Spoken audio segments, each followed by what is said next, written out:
Пошли. Все вместе. Какие ваши доказательства? They want you to comply. Cancel culture is about canceling. Cocainum. Up yours. Woke moralist. This is systematic bullying that's happening. Up yours. And they believe that they can then Woke shut us moralist. up. Not only can you take a load, you can take the ultimate load, and even better than that you find your true calling and destiny in your willingness to take the ultimate load. They seem animalistic is what I mean. No, they're worse than animals. Up yours. The woke mob, they ruin everything. They stopped Woke Ben moralist. Shapiro from going to events and speaking. They stopped Ann Coulter from doing it. I will never surrender even a single inch of ground to a pitchfork mob. You never cave to the mob. We will never bow to the mob. Ever. No matter what. Have it your way, buddy.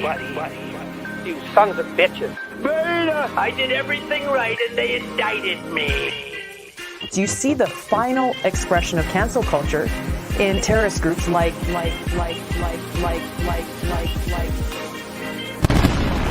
We'll see who cancels who. Hey, how's it going, everybody? Hello, humans. You might notice that there's a bit of a change of cast, and big announcement: we've been bought up by the Power Report, and they've chose to keep on some of us, just Lance and myself.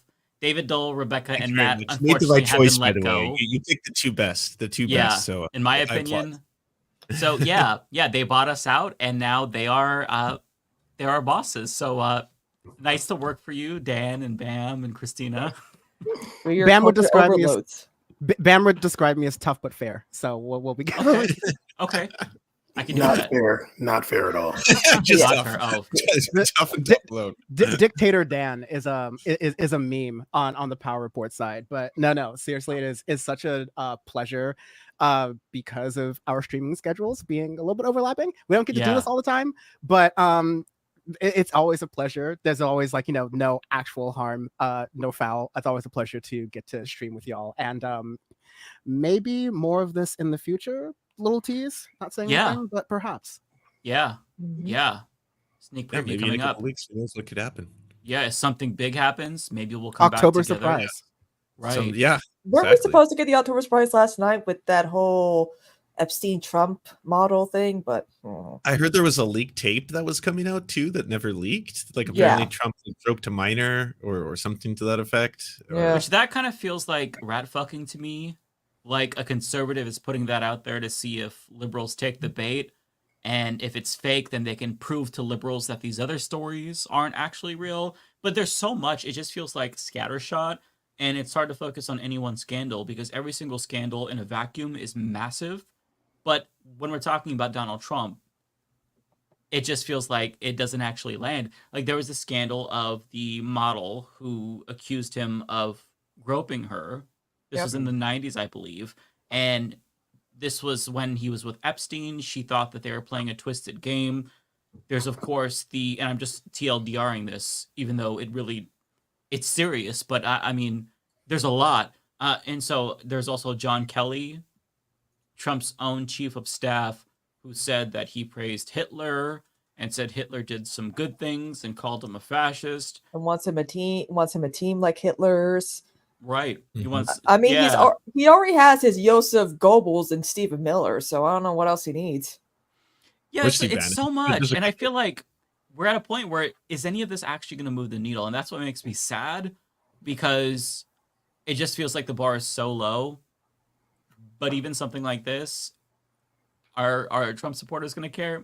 I don't know. It doesn't seem like it.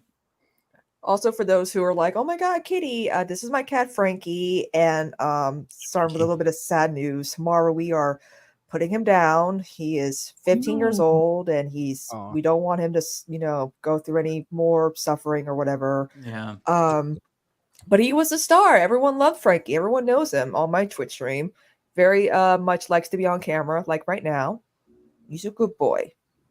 So, because everyone's like, Kitty. So, this is my baby boy. I'm sorry, Rebecca or Christina. Sorry. We usually only have one woman, so I always just say Rebecca by default. I'm Rebecca for tonight. You can be the in your performance reviews, Mike. Now that I control the company, we're gonna note that. Okay, sorry. Listen, it's better me and not Bam, who's HR. So it's better it's me. To be fair, so we do these like Patreon chats every month, and I've had my friend Leon, who's been doing it for a really long time, and on one day, for whatever reason, my brain was broken, and I called him Elon like twice instead of Leon, and I felt so bad. So, you know, that one's rough. I've made worse fuck ups, but I'm pretty terrible with names, honestly, like pretty legendarily so. So absolutely no harm done here. Okay. Well. I mean, Dan got to know my name by the time he came down for my birthday last year, so that was good. I figured that out. Yes, because it's Christina. There's like Christina with a K, Christina with a CH. There's a lot of different ways to go around it. But I think we were kind of talking earlier about like, or like even just what you were saying, Mike, that a lot of people have priced in their opinions about Donald Trump, like as far as the electorate goes, and even the non-electorate people who have decided for whatever reason they're not going to vote or they're going to vote third party. God bless. But they've kind of priced in Donald Trump. And so you've got to wonder, like, because people have made up their minds, when you get new information that's like, hey, yo, even if you've made up your mind right now, like, here's something you should add to the equation. Here's something you should add to the calculus, like that we have a version of Donald Trump basically pulling the Kanye West, I love Hitler thing on so, like, I think that should be a calculus to no matter what you think about Donald Trump. If you like him, if you don't like him, if you don't like him, like I'm sure most of the people watching the show and on the stream are, I'm not sure about there's opinions about Donald Trump, but you know, to each his own. But I think that most people would go, oh, let me add this to the Donald Trump is a fascist and doesn't mind being with like surrounded by fascists and aligning himself with fascist folder that I have, so that when his like, you know, pundits sort of start to gaslight and say that, oh, he's not a Nazi. All these Democrats who are saying he's Hitler, they're being hyperbolic. All these Democrats like JD Vance who are saying that Donald Trump is Hitler, they're being hyperbolic, right? Mm-hmm. It's good for us to like, you know, yeah, we've already made our decisions about Donald Trump. Yes, this information does not need to be the thing that the light bulb that goes off in your head that Donald Trump is a fascist. We have plenty enough information. But it goes back to this thing happening in 2016 where people were like, beware of the normalization effect of Donald Trump, because we're already here. We've normalized the shit out of Donald Trump to the point where the Mein Kampf things, the, you know, Hitler speeches by his bedside table stuff is coming again into the mainstream focus. And like you're saying, it doesn't seem to be affecting the electorate. And I think that says something about the normalization effect that happened in 2016 that was warned about, but you know, we're stuck with. If he dropped a hard R, would it matter? No. I'd vote for him. I mean, did we learn? Think it would. No, did we learn nothing from the Access Hollywood tape? I mean, we had women with shirts saying, I want Trump to grab my pussy, for fuck's sake. Like, it didn't really matter. It didn't matter. Like, seriously, I saw those shirts and I was like, you people, women are disgusting. First of all, why would you want him to touch you? Seriously. Yeah, like, that's what they got out of the Access Hollywood tape. Yeah, you're totally right. Amongst his base, there's no one who's going to be swayed by, hey, by the way, he's all over the Epstein files. And like, well, yeah, but like, so are a lot of people. But it's like, no, he's really on the Epstein files. He's like, he's in the call logs in between people who are being booked for actual like appointments with the child sex trafficking. He's in those kind of like in between phone calls. That's bad. He's campaigning on Epstein's plane right now. That's fucked, right? That's kind of weird, you know, all that kind of shit. But like for MAGA folk, it's just like, whatever. You know, yeah, we don't care. Like, they don't care about protecting kids. They don't care about pedophiles. They don't care about any of this shit. Yeah, unless they can tie it to a Democrat. That's true. Clinton. That's true. Like no, Clinton. I saw the tweet after Trump was convicted. Somebody had said, it's so strange that Trump was convicted before any one of Epstein's associates. And I'm like, but we got him, though. We got the first one. I mean, it's just the level of cognitive dissonance is overwhelming. And I am genuinely losing faith in this country because, first and foremost, we have a fascist running for president. And even though we kind of thought, man, he's pretty Hitlerian in his fascism, he's that brand of fascism, now it's more explicit to where it's like, no. I really think Hitler did some good things. That's where we're at. And then you have the base. 47% of Americans think that it would be okay to round up immigrants and place them in militarized camps. There was a poll from PRRI, and 47% of Americans, 79% of Republicans, and I think 22% of Democrats think it's a-okay. So that's where we're at. We have the population hot and bothered at the prospect of an actual Gestapo-like police force going door to door to root out immigrants. We have somebody who's straight up just Hitler too, and it's just a lot of people are just kind of asleep at the wheel. It feels like we're sleepwalking into fascism. Yeah, I just don't understand. Like again, like everyone's like, I'm so concerned about the border. I'm like, you live in Kansas, North Dakota. What you're nowhere near being a border state. What are you talking about? Right. You people need a bigger population anyway, so why not? Well, I think it also shows that, I mean, whether it's been front and center or not, that America actually has always been like this. Like it just hasn't been somebody running for president.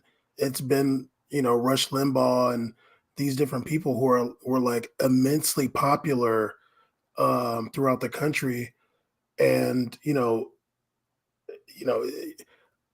I grew up in San Diego and I used to see Confederate flags growing up. It was normal. Like there's always been these type of people, and Donald Trump was the one to like exploit that like deep-seated xenophobia and racism and misogyny that's like it's just never gone away, and really what this country was founded on.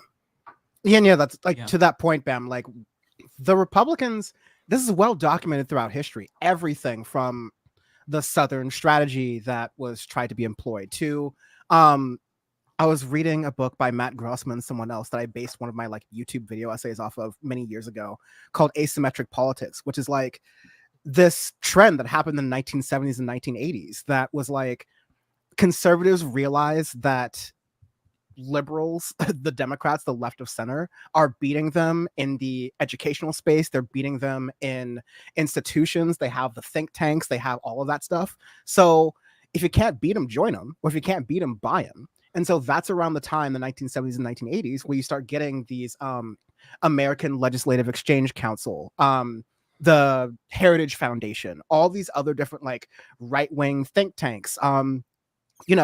Prager University is kind of from this, it formed a lot later, but it's from this sort of thinking of if the right wing starts to create institutions of, trust that mirror institutions that already exist, we can just paint we being the conservatives can paint the normal institutions as being left wing, or this is where we get far left radical CBS from, of all things, which is like what the right wing is saying right now.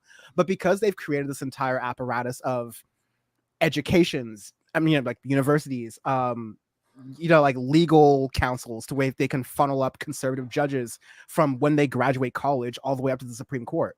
This apparatus has been built through billions and billions of dollars of Republican money, and we're seeing the chickens come home to roost. That apparatus now supports all of this racism that exists in the base that might be a little too in the, coffee chat, coffee clutch like circles of, elite academia. Even some of the conservatives might, say it in their hushed tones, but like blush because they're in academic circles.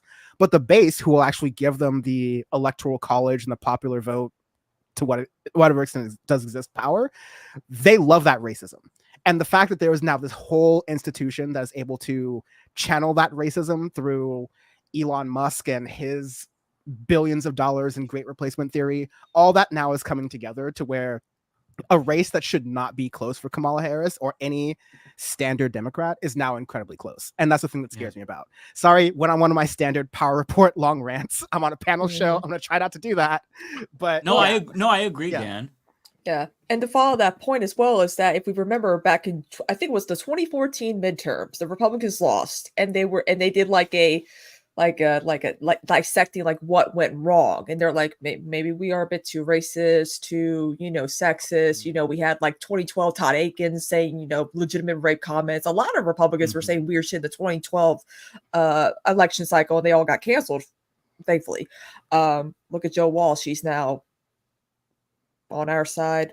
He's a centrist. Welcome to the resistance. But then, you know, Trump came down that escalator. They're like, no, we need to be more like this instead and make it worse. And it's only gotten worse since then. Yeah, he's really dragged down the culture, and he made it socially acceptable to come out as a racist. I think that before Trump, they still had those feelings. The base had those feelings. A lot of Americans had those feelings, but they used dog whistles or didn't know how to express themselves in a way that would avoid scrutiny. And now they could just let it all hang out, let their freak flags fly, and that's kind of what we're seeing. And as a result, it's leading to the destruction of society. Like, it feels like the fabric of our society is being torn apart. And sure, you can say it's not just Donald Trump. Late stage capitalism is going to do that. But at the same time, Donald Trump accelerated all of that. And now we've been dealing with him for 10 years.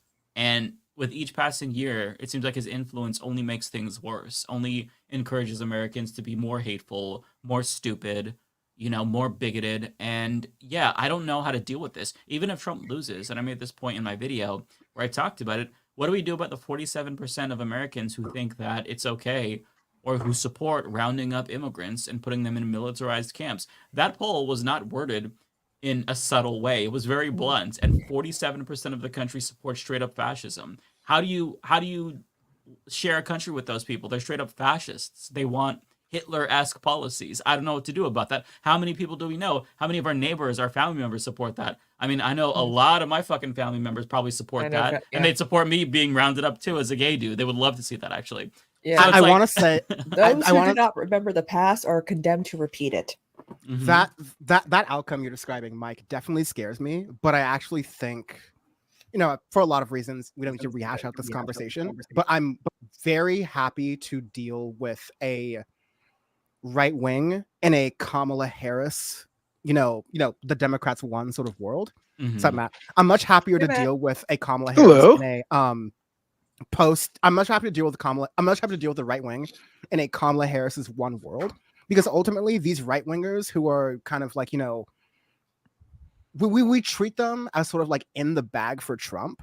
But the thing that no one will say, and definitely no one in the Kamala Harris campaign will or should say, is that a lot of Trump supporters are just built in, will support a strong man. And that's going to be a lot harder for Kamala Harris, a black woman, to embody. But if a Democrat, you know, like if you had like a Tim Walz who just decided to be like a strong man and decided to like have some bravado, that would be enough for a lot of these voters. I mean, like, I think that the universe for convincing an incredibly gullible. I think the universe. I'm kind of a damn here. Tim Walz is a strong man. The most aggressive I've seen him get was calling Elon a dipshit. I was like, "Whoa, this is new." I haven't seen it. Don't be calling the weird.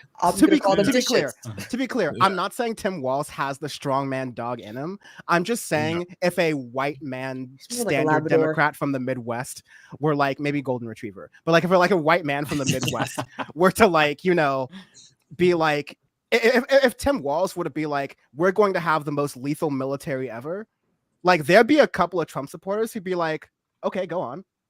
Like it's less of an indictment, it's less of a statement I'm trying to make on any Democrat. It's more of a statement I'm trying to make on these. There's just a certain section of any population, Democratic or authoritarian or whatever, who just wants to be led. They just want to live their lives, and they just want to be convinced that there's like a strong person, usually a man, usually of the dominant race in that society, who's figuring that shit out, right? And like, I think that avenue, until, you know, that population dies off, I think that's an avenue that the Democrats can take in a way that also isn't like horrible towards leftist values. Which again, I'm trying to say is like an indictment on. I'm being too logical. All I'm trying to say is these people are dumb. These people are dumb. Yes. No, but what I think you're getting at is that you're saying that the country needs a daddy to spank them, right? Yes. They need to spank the boys, spank the girls. That's well, no, oh god, cringe. We don't kink shame here on Power Report. Unless they're underage, in which case we will be reporting. Yeah. Well, Dan, I kind of agree with you. There would be some contingent of Trump supporters that would be in the back for any like strongman character. it's not that many, but there's some of them for sure. But the really, ones that vote, at least. Like, yeah, but I think they like Trump really because he embodies mostly a racist misogynist for them. Like, that's really what it is. And no, like, Tim Walz ain't gonna do that for them. But if he like goes somewhere and like doesn't shake Putin's hand or something like that, or like whatever, then there's gonna be some MAGA people that are like, oh, I like that guy, he's a tough guy, but it wouldn't be enough. Yeah. I think it's a combination of things. I think bravado plays a huge role in it. Americans do really value strength, which is why every politician pretends to be super strong. I think a lot of countries, like, their right wing value strength, and rule number one of Power Report is never compare like one country's politics to the other. But the trend I'm seeing is that when far right authoritarians get power, when the voting base gives them that power, it's because it's almost like the Netanyahu thing. They don't want their country, their people to be embarrassed. It's the embarrassment that really kind of gets to them. And it's that I want someone to be on the world stage and not just like and definitely not embarrass me. Like, it goes back to the Obama, like, oh, he's apologizing to Middle Eastern like leaders back in like 2013 or 2014. That was happening. How dare he? Right? Terrorist sympathizer. Like, he's bowing down to terrorists. Like, I remember this. It's ingrained in this Fox News shit is ingrained in my head from even before I was working in politics. That's how effective it is, right? Mm-hmm. And so I think that's the id. That's like something that's there, and it's totally a theory. I'm just throwing it out there.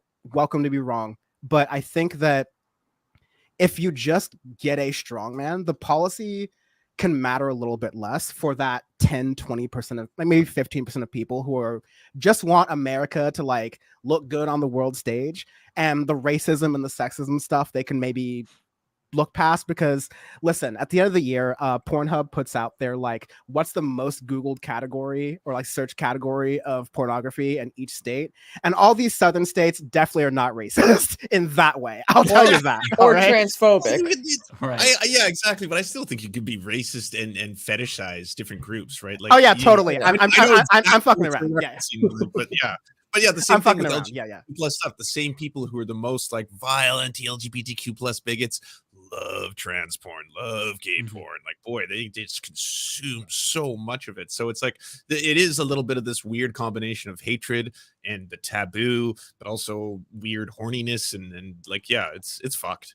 And you're 100% right, just to be clear, and I'm gonna shut up now because I've been talking a lot. But like that, I just want to like make clear, I'm irony poison. I was joking. A lot of the violence that happens most towards queer and trans people are from straight people who haven't figured themselves out yet. So like that's absolutely a fact. Damn. But whoa there, noted straight person Dan from the internet. That's a very funny, but yeah, go on. Wait. Okay. But yeah, it's like what Jon Stewart said. Like, did we all die during COVID and just things like everyone just got dumber? And I think because a lot of these people got COVID multiple times and their brains are fucked up. Like, I feel like these people are just too far gone. There's a huge majority of people who are too far gone because what are they going to do? Who could be the next Trump? I don't think anybody has the riz, the stamina, the rhetoric, the pizzazz that he had. I feel like Trump is the last thing that they're clinging on to. Even though DeSantis, they're all trying, it ain't working. Yeah. Trump is their last chance at power. Yeah, world domination. Being that great nation again. That's part of the fascist ethos to what Dan was kind of speaking to. This idea that we were once a great nation that's just temporarily embarrassed, and all we need is this strong leader who's going to put us back on top. And I think that if Donald Trump loses this is kind of their last chance. It's kind of the last howl of a dying dog. Because the dude is how old? He's like 80 something years old. So 4 years from now, his brain is already cooked. 4 years from now, he can't possibly run. I mean, he probably would run and win a primary potentially, but his chances will be diminished significantly after losing 2 elections in a row. So this is their last chance to get what they've wanted. This is why there's Project 2025, because if they're actually going to get a Christo-fascist state, now is as good of a time as ever now that you have a Supreme Court that's taken over by the far right. You have these local state officials. I think there's like 70 officials in the swing states who are probably going to deny certifying the results if they don't go their way. Some of them have already done that. And so we're primed and ready for a fascist takeover. The population wants it. And so this is why I feel like, there's this idea about how it's hyperbolic to say that this is the most important election ever. And we say that every single election, but I actually genuinely believe it this time, unironically. I think this is the most important election ever because this is it. If Trump wins, all bets are off, the guardrails are off, and we're kind of just fucked going into the future. And we're probably already fucked anyway, but it's a matter of like how fast will we go down and how bad will it hurt as we go down. Fucked in part thanks to the fact that the neoliberal policies of the Democrats don't solve anyone's problems, they exacerbate them, and so then it makes it fertile ground for someone to come along and be like, you know what is causing them? Immigrants, Haitians, trans kids. That's who's causing all your problems, right? I got the solutions. Get me in there. I'm going to have a powerful military. We're going to be Christian again, Christian nation, all that kind of shit. That like, it sucks because every single year, like, I'm upset at the Democratic Party so much right now for just fumbling the bag, for fumbling everything, for fucking everything up. Like, it's just like, it's been pathetic to watch. I'm like, who is this for? Who's that thing where they're going after Trump right now for not serving in Vietnam? Objectively, one of the only good things he's ever done in his life. Yeah, the one thing him and Springsteen have in common. Yeah. But you know what's interesting is that some people are like, how did the Democrat Party go from being like New Deal to neoliberal? And I'm like, Jimmy Carter. Jimmy Carter slowly but surely was adapting a lot of those policies in the end. Because because a lot of, he felt very uncomfortable with trying to be too progressive in the end, even though he did have like solar panels on the White House, like, whoop-de-doo, It's like I said, people weren't ready because they dealt with, Nixon and Ford for almost a full decade. And then, Jimmy Carter just adapted some, policies that were very not so popular. And wasn't enough for Republicans to, give him much, or even, people didn't end up reelecting him. Mm-hmm. Yeah, Jimmy, to your point, I think that Jimmy Carter was the transition president from the end of the FDR era into the Reagan era, and Bill Clinton basically slammed the door on the FDR era permanently. At that point in time, you couldn't go back. The only way that Democrats thought that they could win was to triangulate and adopt some of Reagan's neoliberal policies. And ever since then, since both parties coalesced around neoliberalism, the whole system has kind of just eaten itself. Now there's money in politics. You can't win an election unless you raise a ton of money. Both parties are bought off by special interests, albeit different interests and to different degrees. So that just did so much damage, irreparable harm to the country. And the one chance that we kind of had to reverse course and maybe go back to that New Deal status quo was with Bernie Sanders. And we had two chances and we lost it. So now it seems like it's neoliberalism or fascism. And somebody made a comment in my video, I think it was yesterday, that was like, okay, it was socialism or barbarism. And the country did not choose socialism. So I'm like, that's a damning point. But to Lance's point about Kamala, I feel so mad as well, and I'm struggling between wanting to complain more and bite my tongue because I don't want to inadvertently hurt her. But it's like, how do you go from having Obama 2008 levels of excitement to 2016 Clinton levels of disillusionment within 2 months? How does that happen? And Biden advisors. I think it's Biden's advisors and Hillary's in there too. and Hillary, yeah.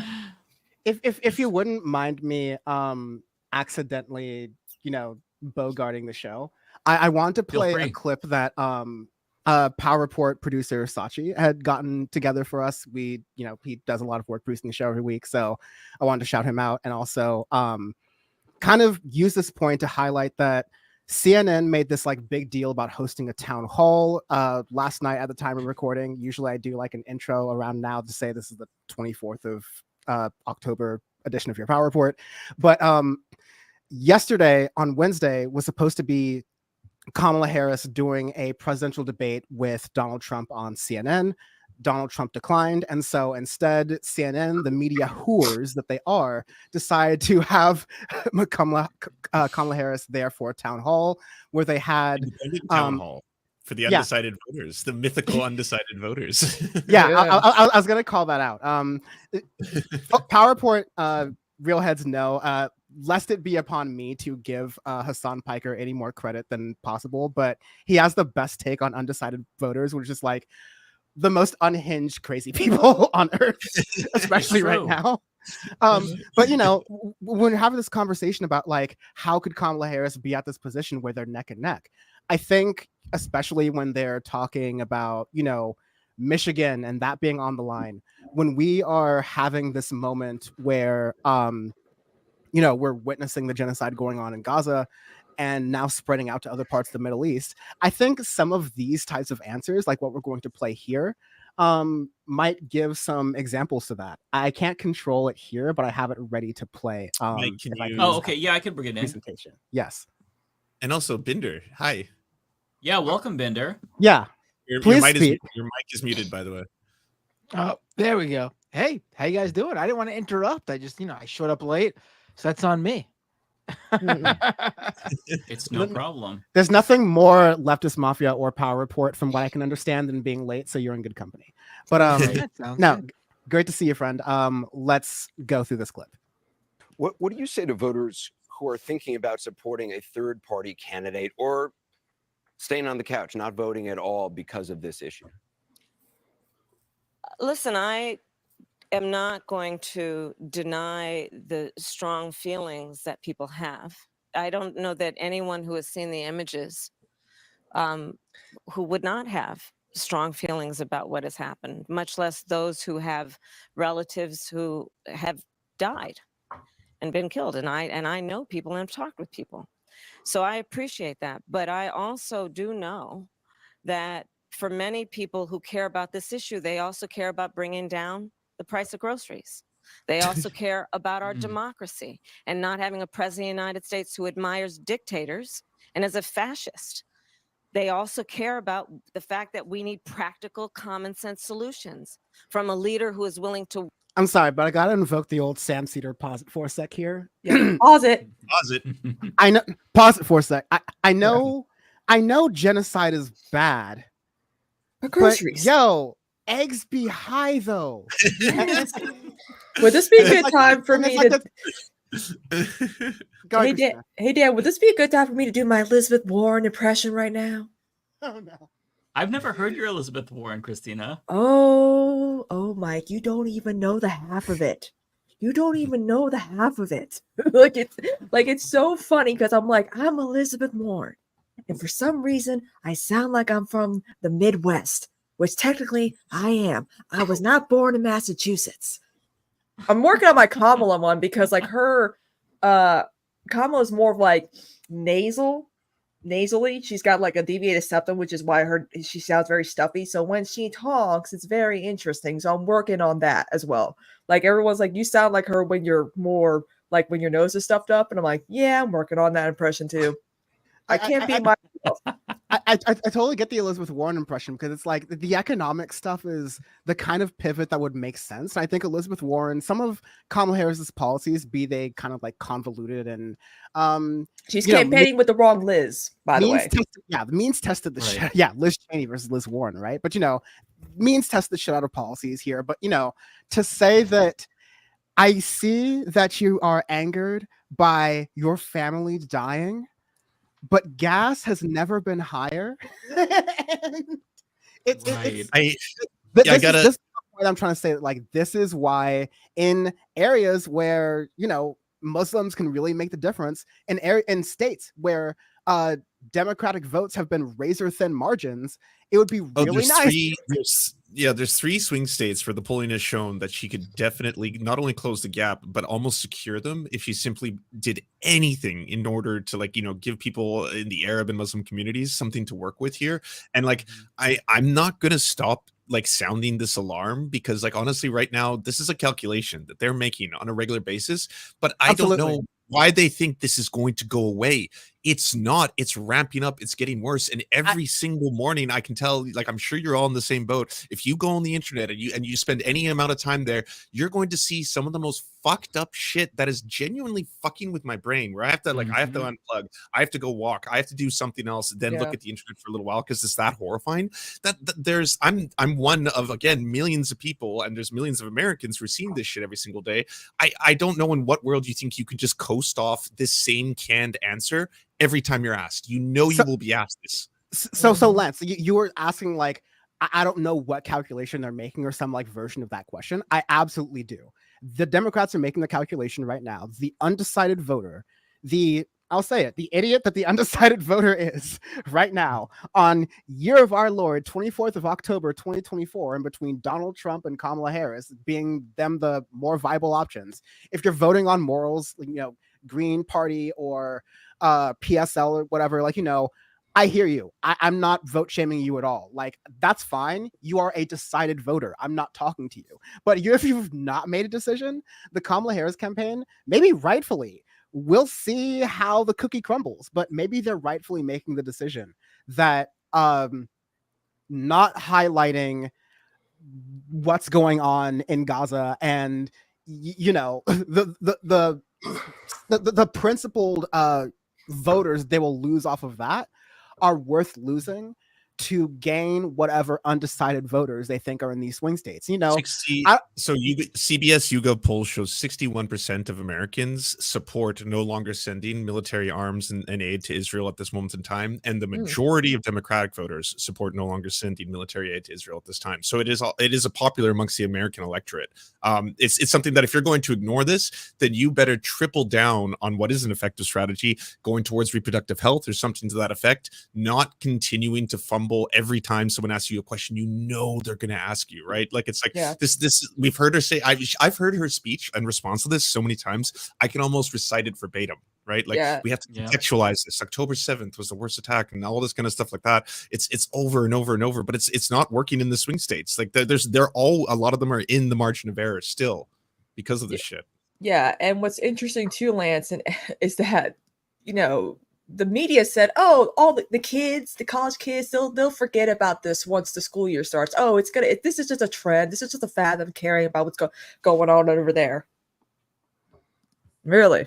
Yeah, I feel like this whole strategy of trying to court Republicans at the expense of your base, it blew up in Hillary Clinton's face, and Democrats haven't stopped trying to do the same fucking thing. I mean, back 100%. in, 2018, I think it was Claire McCaskill, she went straight up full racist and was talking about, remember the migrant caravan that Fox News and Donald Trump were fear-mongering about? Oh, yeah. She was on Fox News saying, listen, I disagree with Democrats on quite a bit, and I call it the crazy Democrats, and with those migrants, stop them at the border.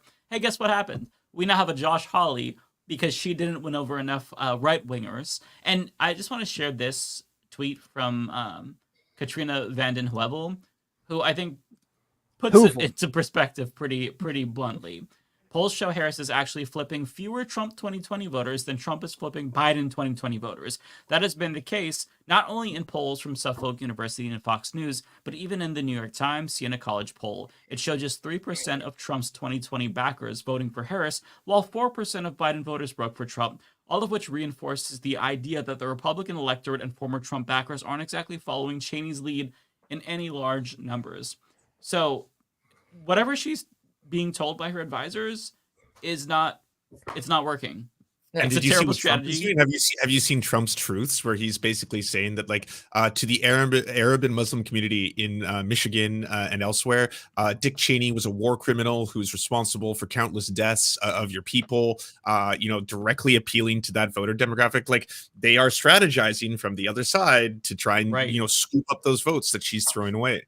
Well, and to make matters even worse, as Trump was reaching out to Arab Americans, I think he was doing a conference or something, there was an Arab American Democrat that got kicked out of a Kamala Harris rally for no particular reason. He left, and then the police was outside waiting for him. No reason for it. Later on, the campaign had to apologize and say, we don't know why he's welcome at future rallies. But I mean, this guy was going there. He had no intent to protest whatsoever. He wasn't wearing a keffiyeh or anything like that. He was just wearing a regular suit. And he got kicked out. it seemed Because like he was racial proud. profiling, and that was what he said. And you know, his point was, I mean, am I welcome? Should I vote for this party if they don't want me? They're clearly telling me they don't want me. How do you make these many fuck ups again and again? And this comes after they didn't allow a Palestinian American a 5-minute speech at the DNC during the day. There's so many unforced errors and so many mistakes that the campaign has made. And it just feels like in an election like this, when Donald Trump is the alternative and he's saying, I want to be Hitler too, it shouldn't be this close. And the fact that it is not just a sign that the American electorate is fucked in the head, but a sign that Kamala is fucking up strategically speaking, because every election is going to be about mobilization for Democrats, not about persuading Republicans. I think Sam Cedar put it best. This is a mobilization election, not a persuasion election. You're not going to win by flipping Republicans. You're going to win by getting out those people who are on the couch, and they don't want to come out in certain states because of the genocide. All you have to do is say, I will follow the law bluntly, and say, I will enforce U.S. law and international law as it relates to foreign policy and providing weapons to our allies. That's all you have to say, and we'll get it. But she's not even saying that, and it's so frustrating because this doesn't have to happen. It doesn't have to be this close, and I just feel like it's slipping away. Not that she's going to lose, because I think it's genuinely a toss-up, and Trump's also running a baffling campaign. But I feel like this is easy. It's easy mode. She's playing on the easiest difficulty, and she's just doing all the side quests, but not doing the fucking main missions. Yeah. I'm gonna say this. It's never easy for a black woman. That's true. There's a lot of, like, it's gonna be close because Trump is running against a woman and a black woman. So no matter what, it's gonna be close. And also, like, it's always close. Like, there hasn't been a landslide in a long time. I think Reagan was the last person or something like that. But like, there's obviously we're talking about like two bullshit parties that like neither of us, like nobody here has any real love for. So they're gonna do things that we completely disagree with. But I don't really think that it's close or it's like easy mode for Kamala like at all, because you know, like Pakistan's had a woman prime minister before. Like, you know, Mexico was elected right. Just yeah. Like I think it'd be damn near impossible for America to vote for a Jewish president like that. Like, we got some deep seated shit here. Mexico Like, just also got a Jewish president. So like, yeah, all of Trump's shithole countries are more progressive than us when it comes to no, like literally. So I don't think that, like, I do. Obviously, it'd be great for Kamala to say something good about what's happening in Gaza. I don't necessarily think that she would be able to implement that if she was president, but whatever. It'd be nice, but it's still going to be close no matter what. Like, if those voters that she's ignoring come out, it's still going to be close, because I don't necessarily think that those people that are going from Biden to Trump is because like Kamala's what she said. I think a lot of those people are like, I'm not voting for a woman. Like, there are a lot of men that hate women and women who hate women. Right. And there are a lot of people that don't want to see this black woman president. It's simple. It's hard to think that there's people like that, you know, walking around us. You know, it's hard to think that this person, even if they got a Trump flag. Bam, have you been on the freeways recently? It's very easy to believe that. You know, like, I'm just saying, like, I think like we don't want to think about politics as like that simple, but sometimes it just boils down to things like that. Like, that's fair. There's a lot of people that are just like, I'm not voting for that. Like, yeah, and the Daily Show, they've interviewed women. They're like, you know, women are, you know, hormonal or this or that. I'm like, you mean a woman who's probably, you know, already had her like, you know, menopause? You think she's overly emotional or hormonal? I'm like, who has led this country for over 200 years? Men. Who started all these wars? Men. I'm just saying, like, I mean, women could possibly, you know, enact war, you know, whatever. That's something presidents, you know, leaders do from time to time. But like, I don't see what the argument is. I'm like, men lose their shit more than women. No offense to all the men on this lovely panel. How dare you? But I'm just saying, like, men, really, the testosterone gets you guys going, and that's why we got like things like toxic masculinity to discuss. But like, yeah, I'm like, guys, ladies. Which to Bam's point, I empathize with Kamala because of that. I think that she does feel that she needs to go out of her way to make sure that she assuages concerns that she's this Kamala, as Trump is saying it, because she is a black woman and Americans just perceive her to be more left-wing because of that. So I do agree, and I think that there's a more rational reason for her to pander to Republicans than other Democrats do. One counterpoint that I would say is that the way you do it does matter, and I think that if she continued to try to speak to Republicans and did all this, well, I would put a Republican in my administration, I would hate it, but I'd at least understand it. The one thing that I don't understand is the Liz Cheneys, where it's like, if you're going to get a Republican, can you get like, I don't know, fucking Mitt Romney? And I can't believe I'm saying that. Yeah, Just anyone but Liz Jon Cheney? Stewart. You know what I mean? Jon Stewart and Sam Cedar, the only two liberals. I mean, even though Jon Stewart has labels himself as an independent socialist, he's literally Tim Walz. Like, do we really need the Cheneys? Like, it's like he's the only one. And Sam as well. To have a good response to that. Yeah, they're the only ones who understand we cannot be rehabilitating Dick Cheney, who should be 6 feet under, or even worse, in my opinion. Like, or Bush. Why? He hasn't come out, but him too. There's a couple of Republicans where it's like, maybe not them. And we had the same problem with Hillary Clinton in 2016 with Henry Kissinger, where she's like, I'm proud to have the advice of Henry Kissinger. And it's like, bro, anyone Hitler I had too. Men in Black. I had Men in Black that from my brain. Thank you, Mike, for bringing that back. I'm not I feel like Dan. I'm defending Kamala. I'm not joking. I'm really not defending Liz Cheney, but I think the reason she has Liz Cheney up there is because of what Liz Cheney did in the January 6th, with the January 6th commission or whatever that was. Which, like, I mean, it's been a while now, but she was up there doing her thing and taking a risk because I think her and the other guy, I forgot his name, like they definitely lost their seats after that. And I guess like Liz Cheney and what the hell's the other guy's name? Kinzinger? Adam Kinzinger, yeah. Yes. Like they've been like the most like outspoken anti-Trump Republicans.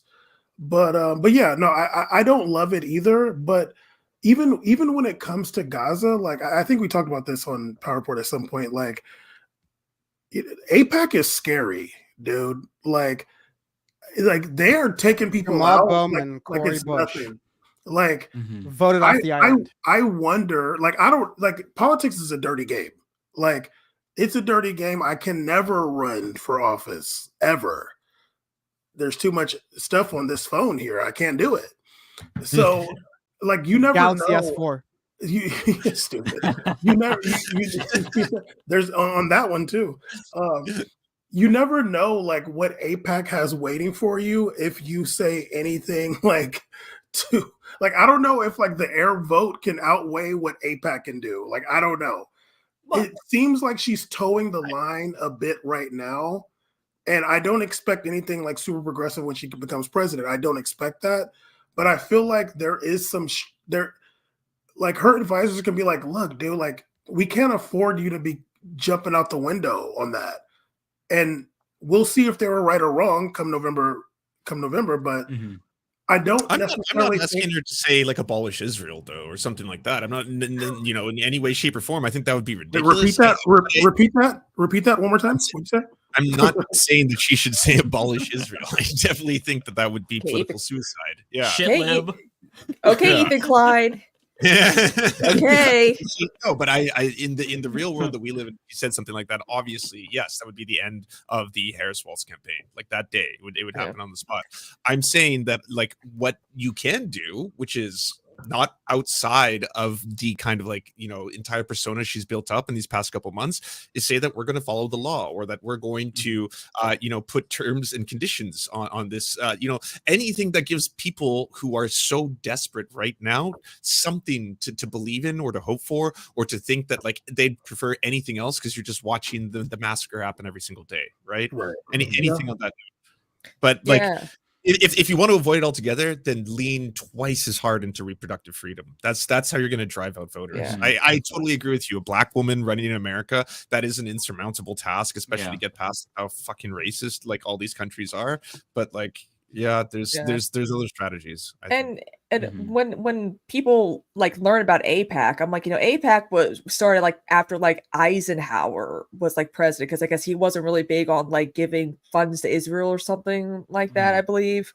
But the thing that always got me about APAC is that they fund all the right-wing neo-Nazi type Republican candidates, because these people still have some love for Israel because of some weird end times prophecy that's never gonna happen. It's never gonna happen.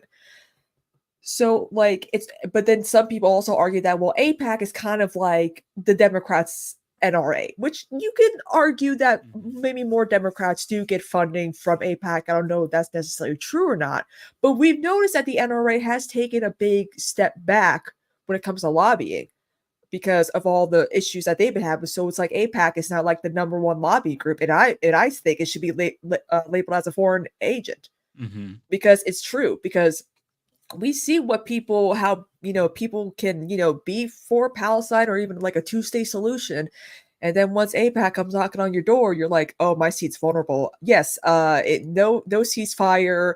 Yes, they should expand, land in Gaza for housing for Israelis and blah, blah, blah, blah, blah. Jared Kushner, get whatever you want. I will say, just as like hey, Jamie, could you look that up, please? I just went to Open Secrets really fast. Yeah. The real ones know. And just to confirm what Christina was saying, like most of the top like 10 big receivers of APAC money, we're talking Standing Strong PAC, which is affiliated with the Democrats, George Latimer, Hakeem Jeffries, George Gottheimer.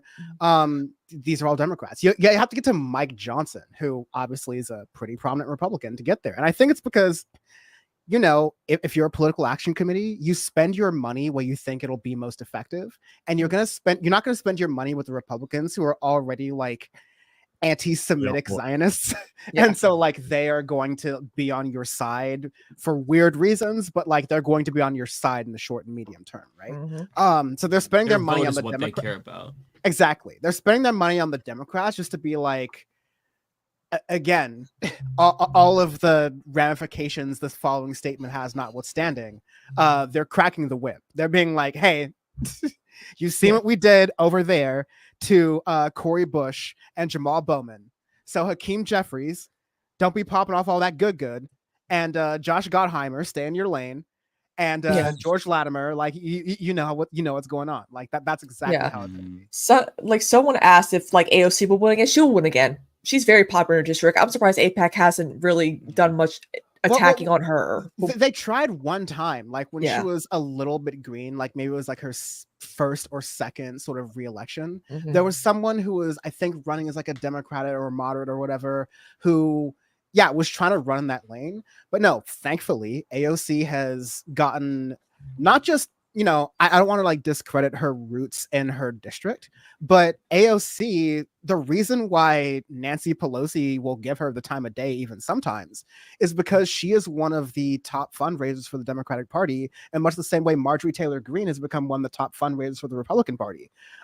You get credit in these parties based on how much money you're able to raise for not only just yourself, because they'll notice that, but that trickles up to the party. And so that's definitely going to be noticed. I think that AOC's secure because of that.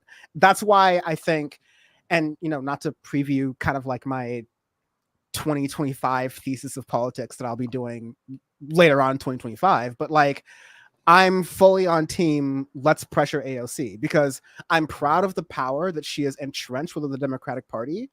I now feel, especially through this whole October 7th scenario, that there are fewer and fewer excuses that people on the left should be giving her, especially those with platforms, now that she has that power. Like, I think it's now time to spend some of those credits. And the way she does or doesn't, I'm going to be analyzing closely in ways that maybe before I was giving her a little bit more of the benefit of the doubt. Yeah. Also, someone asked if I'm a stand-up comedian. I wish. I think I'm pretty funny. We all try. Yeah. But that is true, Dan, because there are so many people who are like, oh my god, AOC is not the same woman. But I feel like she's just changed her messaging to be more like big tent messaging, really. But I mean, a lot of her policies are still kind of the same. Like when people say she supports the genocide, I'm like, she does not support the genocide. Like, yeah, she gave more funding to the Iron Dome or whatever the hell, but like, or like when people accuse people of being Zionists because they signed the release the hostages petition one time. I'm like, that doesn't mean that someone's a Zionist. Like you're tossing that term around like the right does globalist at this point. Like there's a very standard definition for what is a Zionist. And also Hassan, another clip that's been clipped a lot, he said, I think yesterday, is he defined what anti-Zionism and anti-Semitism is, and they're not the same thing. But a lot of people think Zionism and Judaism are the exact same thing. But that's not true.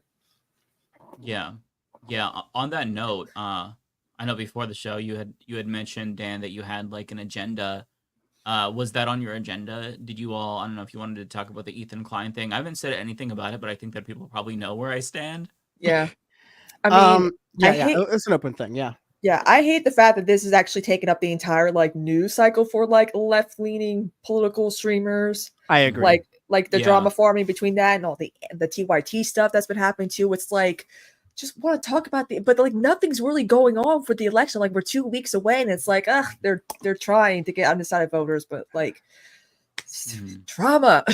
I am going. I have no idea what happened with Ethan Klein. So yeah, someone explain the context, and then I think like I'm gonna go into a rant about all of this. That's gonna get a little bit radical, and so I encourage y'all to get your licks in before I pop off, please. Yeah. But someone explain the context for folks who may not even know, because that's relevant. All also, right. I will be right back. So, and Mike can help me out here too as well. Ethan started out of nowhere name searching Hassan's fans for some reason, and like seeing what we were all saying about. I mean, why am I saying we? I haven't popped on his Instagram stories yet, but seeing what like Haas Twit has been saying, and he started like becoming unhinged. Like he just kept screenshotting and making these, screenshotting tweets of Hassan fans tweeting about him, just calling him out for, not understanding what's going on in Gaza because he's Jewish or whatever. I mean, they had to end their Leftovers podcast because Ethan was not willing to budge. I mean, Hassan knows what it's like to live under fire and war because he grew up in Turkey. Ethan doesn't understand what it's like, but Ethan still just is not willing to budge or understand Hassan's perspective, even though Hassan has been very generous and charitable towards Ethan. But Ethan is slowly becoming more and more and more unhinged as he finds more stuff that people are critiquing him on about Israel and Palestine, to the point where Destiny, I hate saying his name, is involved. Now it's gotten to the point that Ethan, Destiny, Stop Anti-Semitism, and the Apartheid Defamation League got some of my friends banned on Twitch over ranking fucking hummus. What? And Capri Sun Poppy, VO, Denims, and Frogan. And I know some of these streamers, and I'm like, no one was doing anything wrong while they were streaming. I believe VO was doing her starting soon stream, which she's been doing for months. She wasn't doing anything that required a ban. I don't think Capri was streaming. Danos might be streaming. I think the half the people that were banned weren't even streaming at the time. But they said that the Twitch approved panel was what got the ban. I'm like, well, if that's the case, why didn't they get banned on the day of that TwitchCon approved panel? Can I just say something about I promise I wouldn't interrupt, but like this is separate, but like to buttress your point. These social media platforms have made this big deal over, backlash from the 2016 election cycle, some light backlash from 2012, but definitely 2016, definitely 2020, and 2024, the big players who still exist. Google, who doesn't really have a social media app to speak of, Meta, who controls most social media in the Western speaking world. You know, TikTok gets their licks in here, Elon Musk gets their licks in there, but like all of these social media platforms, I think with Elon Musk being a weird anomaly for not at all relevant to this conversation reasons, but they're playing it safe. They're playing it very careful. But if you actually look very carefully, like, you know, Meta, there's a news story, I forget who posted it recently, but I think it came out this week or last week. One of the people on Meta's sort of like, you know, transparency council, or one of those things they did to like make journalists shut up about how they were not accountable or whatever. It's like a former IDF soldier, hardcore Zionist, and was advocating for posts on Facebook and Instagram that had anything to do with Palestine, a watermelon emoji, the Palestinian flag, the little down arrow, all of that stuff. She was one of the people on the front lines to advocate for that stuff to be, you know, hey, Jamie, look that up in a Joe Rogan kind of way, shadow banned, right? Like it's like these types of forces, but because the, you know, there's forces that have to do with how much money is in politics, which is a, you know, entry level approach to this, but there's also the way that influences, and I want to be very careful to not make this sound anti-Semitic because it's not about that, but like these influences can happen whether it's like, you know, money or, okay, bam, whether it's like, you know, money or whether it's, you know, ideology based, but these influences can come in and be just like treated as, okay, well, one side says we've got to kill all Palestinians. The other side says that maybe we should try to not kill innocent civilians. Those are two sides, and we've definitely got to respect this one side, you know, more than the other side. And basically what I'm trying to say is that all these companies that try to do these false dichotomy of being equal, especially these platforms who are essentially the content moderators for this public square idea that these tech bros sold to, you know, get more venture capital money. They're making the rules, and the rules are heavily influenced by the same sort of like Zionist forces who are committing these atrocities, you know, continually increasing across the Middle East. So like, it's very important like to Twitch, to Meta, it's all relevant. Yeah, I think in good faith, there's without question, you know, on Twitch and just on social media platforms in general, there are, you know, anti-Semites, there are racists, and there are people who are going to spread vile conspiracy theories about Jewish people and all that horrifying kind of stuff. And so when people come forward, when people come forward and say that they have a genuine concern that like, is your position that you expect like, you know, 8 million people who live in Israel to have to like, you know, move to other parts of the world or stuff like that? That's not at all what I think anyone in that panel or in general is trying to say when they say they don't believe in that there should be countries that enact apartheid. There shouldn't be, it doesn't matter if it is being enacted within Israel, or it doesn't matter if it's being enacted in any other part of the world. And that's ultimately what you're trying to do if you criticize, say, things like colonialism or Zionism or stuff like that. And I think that like, beyond that, it seems pretty like I was trying to compare it to the Asmongold banning, where Asmongold was just straight up using vile, horrific, dehumanizing language, saying that Palestinians are from an inferior culture, saying that they deserve their genocide, you know, all that kind of stuff. That was 2 weeks, right? And then, you know, people on a panel. Well, I mean, that one is great, you know. For folks who don't know, by the way, Asmongold's like, I think, what was he, like a World of Warcraft streamer or like one of those sorts of things? Who lives in filth. So. Yeah, He he's did, like apparently no longer. He cleaned up his room. Oh, yeah, good for him. He's bam. He's one of those damn, I bet it smelled brazy in there type streamers. Like, just so you know. Yeah. Yeah, but and Lance, that's a good point, because I was about to make that point as well, because it's like, wait a minute here. I mean, there are people who've said a lot worse.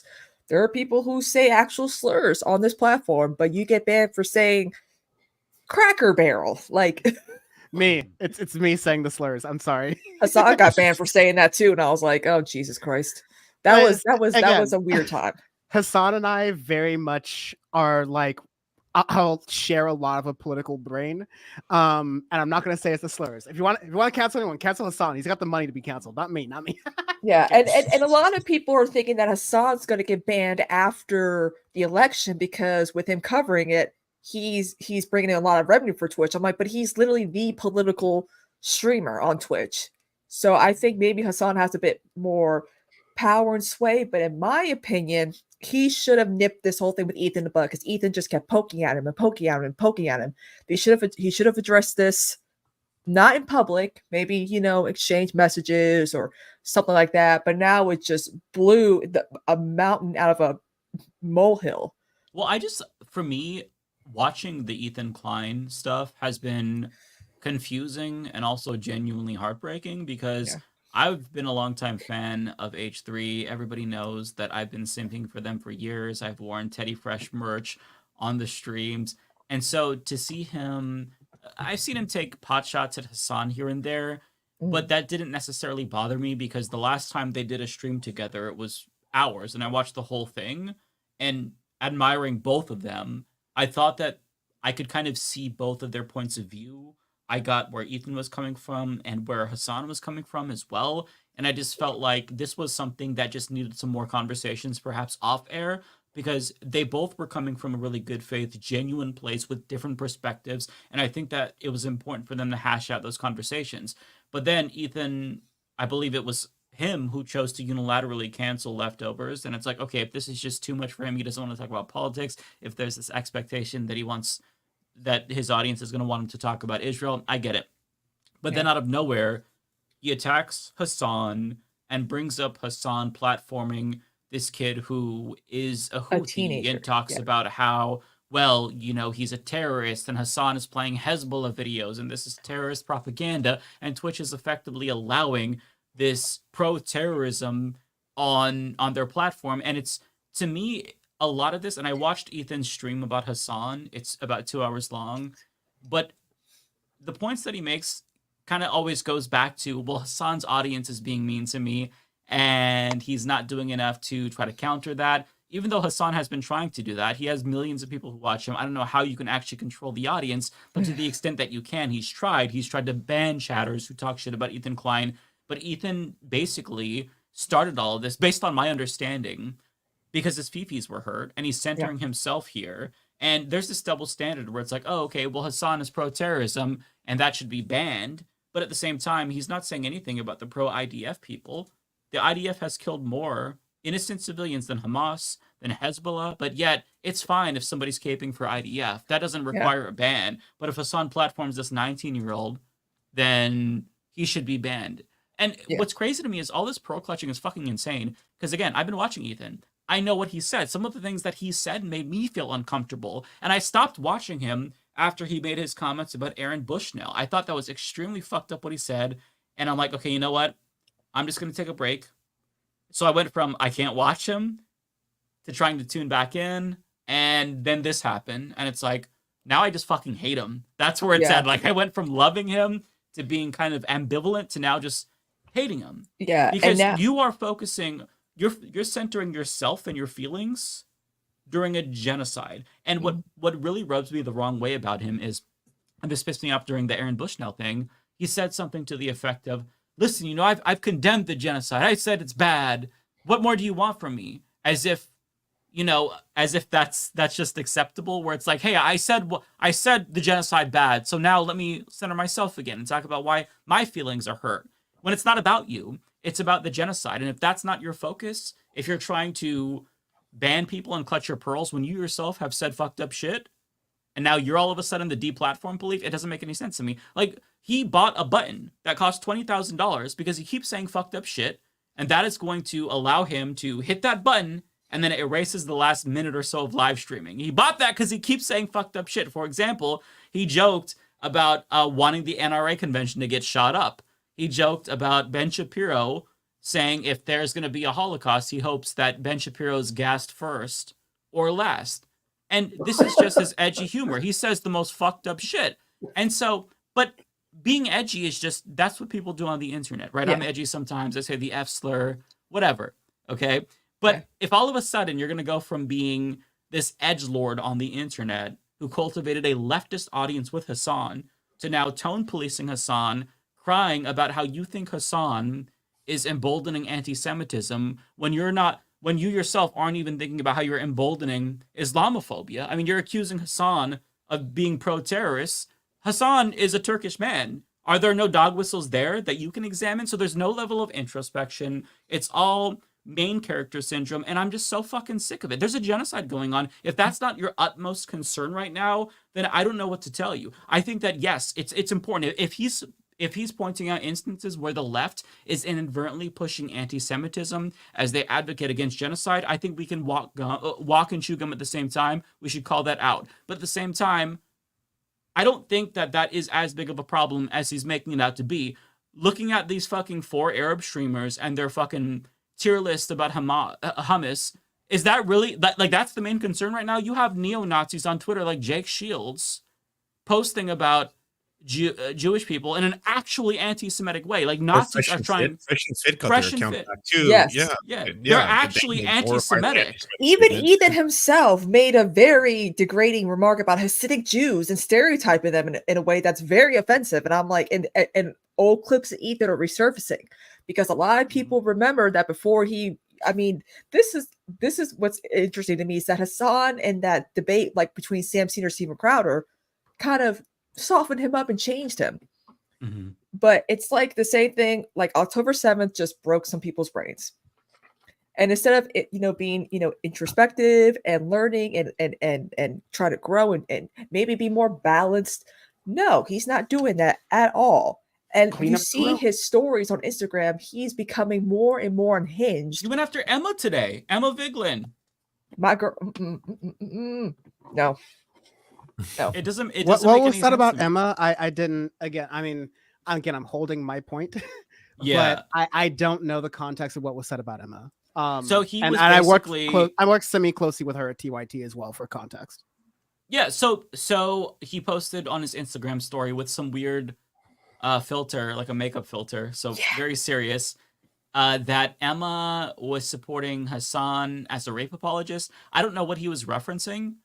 I think that somebody had called into Majority Report and asked Emma about the Ethan Klein, Hassan Piker situation. I think she said something to the effect of, I agree with Hassan's takes, while not really knowing about the drama, because it's hard for me to follow it as somebody who's kind of in this sphere, but there's so much and there's so many branching paths of drama and sub beefs and side stories that it's hard to follow. So what I'm assuming happened was that Emma just probably was like, yeah, I agree with Hassan on this issue because Hassan has been very good on this issue. He's one of the biggest streamers who's using his platform to educate people.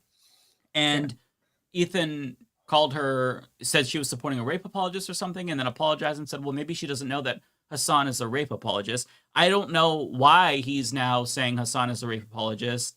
I think it has something to do with Hassan's reaction to Kamala at the DNC, or one of Kamala's statements. He made a face when she brought up rapes during October 7th. I genuinely don't know, but it just, to me, it feels like it's deeply bad faith, and he just has hurt feelings, and as a result, he's just trying to throw everything at the wall to see what sticks. It is such a hatchet job that he's doing, and it's really frustrating because I admired Ethan. I thought that he was a good faith person. There were times during my tenure as a fan that I had to tune out, like back in the day when he first started the podcast, and he had a debate with Dan, his producer, about billionaires shouldn't exist. It was irritating me because he was doing this centrist arc, bringing on people like Jordan Peterson, helping to popularize him, and then making bizarre-ass statements. There was one where he was talking to Post Malone, and he talked about women desire to be conquered or something like that, and there was Joji in the background that was like, oh, fuck.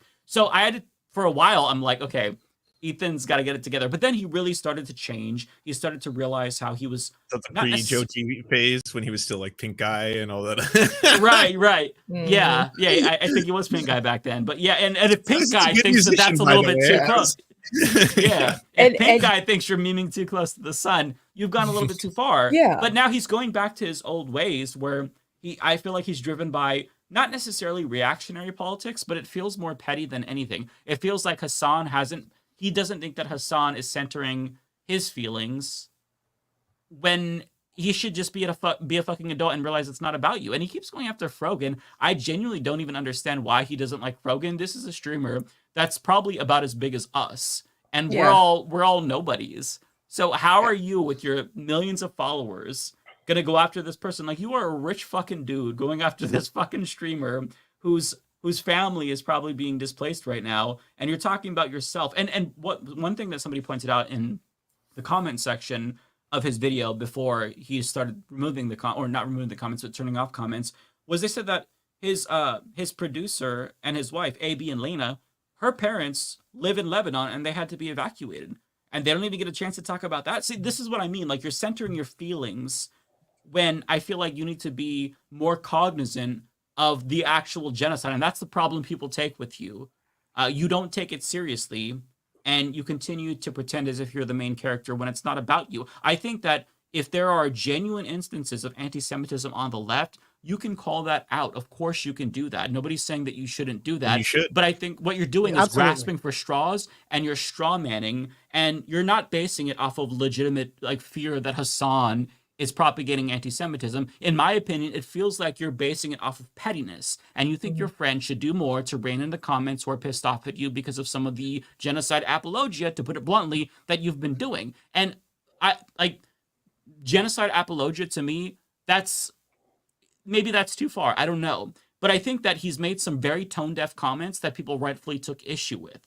But people are going to criticize you. You have millions of viewers. I post a video. I get criticism. It's just part of the job. So, it doesn't make any sense to me. Yeah. I have a solution. I have a solution to this. Stephen Crowder, you're going to get the best revenge ever. We're going to set you up. We are going to have you and Sam Cedar on and make it look like you're debating Ethan, right? And then we're going to bring Sam on so that Sam can debate Ethan about the situation, because he needs to talk to a Jew who is a bit more progressive, who Sam takes his holidays seriously. He takes, holidays off in majority part, but he's not, Zionist. He has more understanding on the situation than most people do. A lot of people have been telling Ethan to talk to Sam Cedar, but he's been dodging it. Wouldn't for the inverse Sam Cedar jump scare to work, wouldn't it have to be Crowder who debates Ethan? Yes. It would be. Yes. Sam would have to pop up. if everyone so Crowder and Sam Cedar have to cross. Yeah, have to be friends and not debate. At Divorced Dads Monthly. Yeah. They have to cross paths at the meeting, like Divorced Dads Anonymous. Have to be like, "Hey, brother, last time." Brother. Just to address somebody in the chat named Dan, also unrelated, just watch Ethan's video instead of arguing straw man. This is R-worded. Dumbass, do you know how many videos he's put out? There's 8 hours of content. Should we just do that real quick? Would that appease you? So that way we get the full totality of what he's saying? I generally want to hear the sultry, smooth tones of Matt Bender, and if he cares at all about this streamer drama of anything that's happening. He just came into us talking about the Ethan Klein, Hassan Piker, who's an anti-Semite, who's a rape apologist, all these other different things. And I want to hear your voice. Good to see you, man. But also I want to hear do you have any opinions on this, or the state of how the reaction is here? Because I'm holding my tongue for what I want to say. Yeah, I'm only being quiet because I got here late. I'm a little bit tired because a lot of soccer practice today. That's why I was late for my son. Let's go. I'm just easing back into things. He had homework to do when he got back, and he had to get to bed, and so I'm going back and forth. But now I'm here. I'm listening. I've been listening the whole time, even when I wasn't on the stream. I have my headphones in. Some dad. Yeah, I gotta say, tutoring your kid while you're listening to a stream. Okay. Well, I was making sure he did the homework. He doesn't need my help doing it. I just got to make sure he's not fooling around and he's actually sitting there and doing it. I'm teasing, but good on you.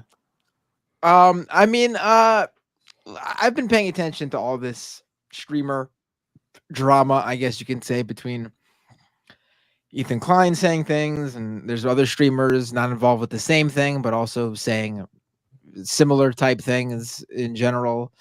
There was that drama with Asmongold, the World of Warcraft guy.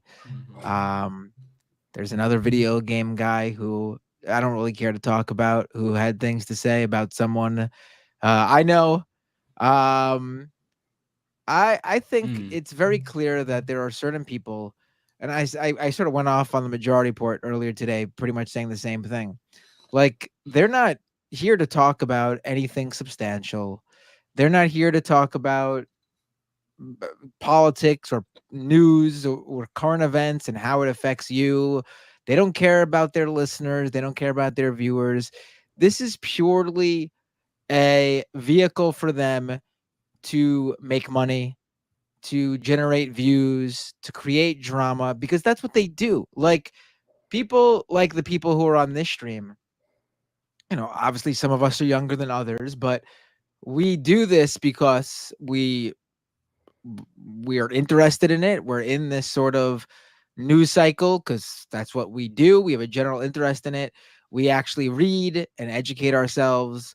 We care about the people who listen to these streams, whether it's 10 people or, when we're lucky, maybe a few thousand altogether when we combine our streams.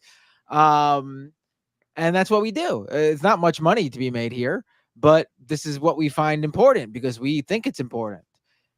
These guys, this is not what they do. This is new to them because they were doing something else previously, whether they were streaming World of Warcraft or StarCraft or whatever video game they were known for, or whether they were doing, drama alert type bullshit. And this is just like the latest ploy because whatever they were currently doing isn't raking in the cash that it used to because it's old news now. So they're just jumping to whatever the latest trend is. And right now, a lot of people talking about the election, a lot of people talking about what's happening in Israel and Palestine, and they want in on that. I mean, it's that simple. Like, they don't care to educate themselves about it. They don't care to like have real discussion about it. It's just a drama, money-making endeavor for them. And in a few months, maybe for some of them, a few years, they'll move on to whatever the next trendy bullshit is. And that's what that is. I mean, it's pretty clear that there are certain individuals that like just aren't, they're just generating views and interest in what they're doing because that's what they need to do to keep their stream going on. Yeah. And that's like, I'm not a drama streamer at all. And the thing is, I just was like, let me just address it before anyone asks any questions. Because I'm like I'm a very chill streamer. I do news, I do pop culture stuff, we do trivia, we watch the soap opera Dark Shadows on Saturdays. It's like I know people on this platform who do cover the drama, who do analyze it, because that's what they're good at and that's what their audience would want. But we know our audiences, what they like and don't like us covering, and see the comments, they're like, oh my God. And then other people are like, yeah, this whole situation is messed up. And, it makes no sense. It's very one-sided, it seems. But like, it's good to just get it out of the way because it is what everyone's talking about, unfortunately, on this platform. And then just move on from it and move on to the next topic. But I know Dan has something to say. Right. Like, it's pretty clear that at this point, there are certain individuals who are just saying stuff. And I'm not talking about anyone specifically right now, but there are a number of individuals who very clearly are just saying stuff to generate attention. Like, it's the same thing every time, and they generate heat from doing it, and then they get outraged, and then they do it all over again. Because at the end of the day, the outrage brings them attention, brings them probably money, honestly, and that's the end of it. Like, if any of them wanted to actually have a substantive conversation on anything, you guys were talking about Emma Vigland before with, let's take the Ethan Klein thing. He's not a stranger to the Majority Report.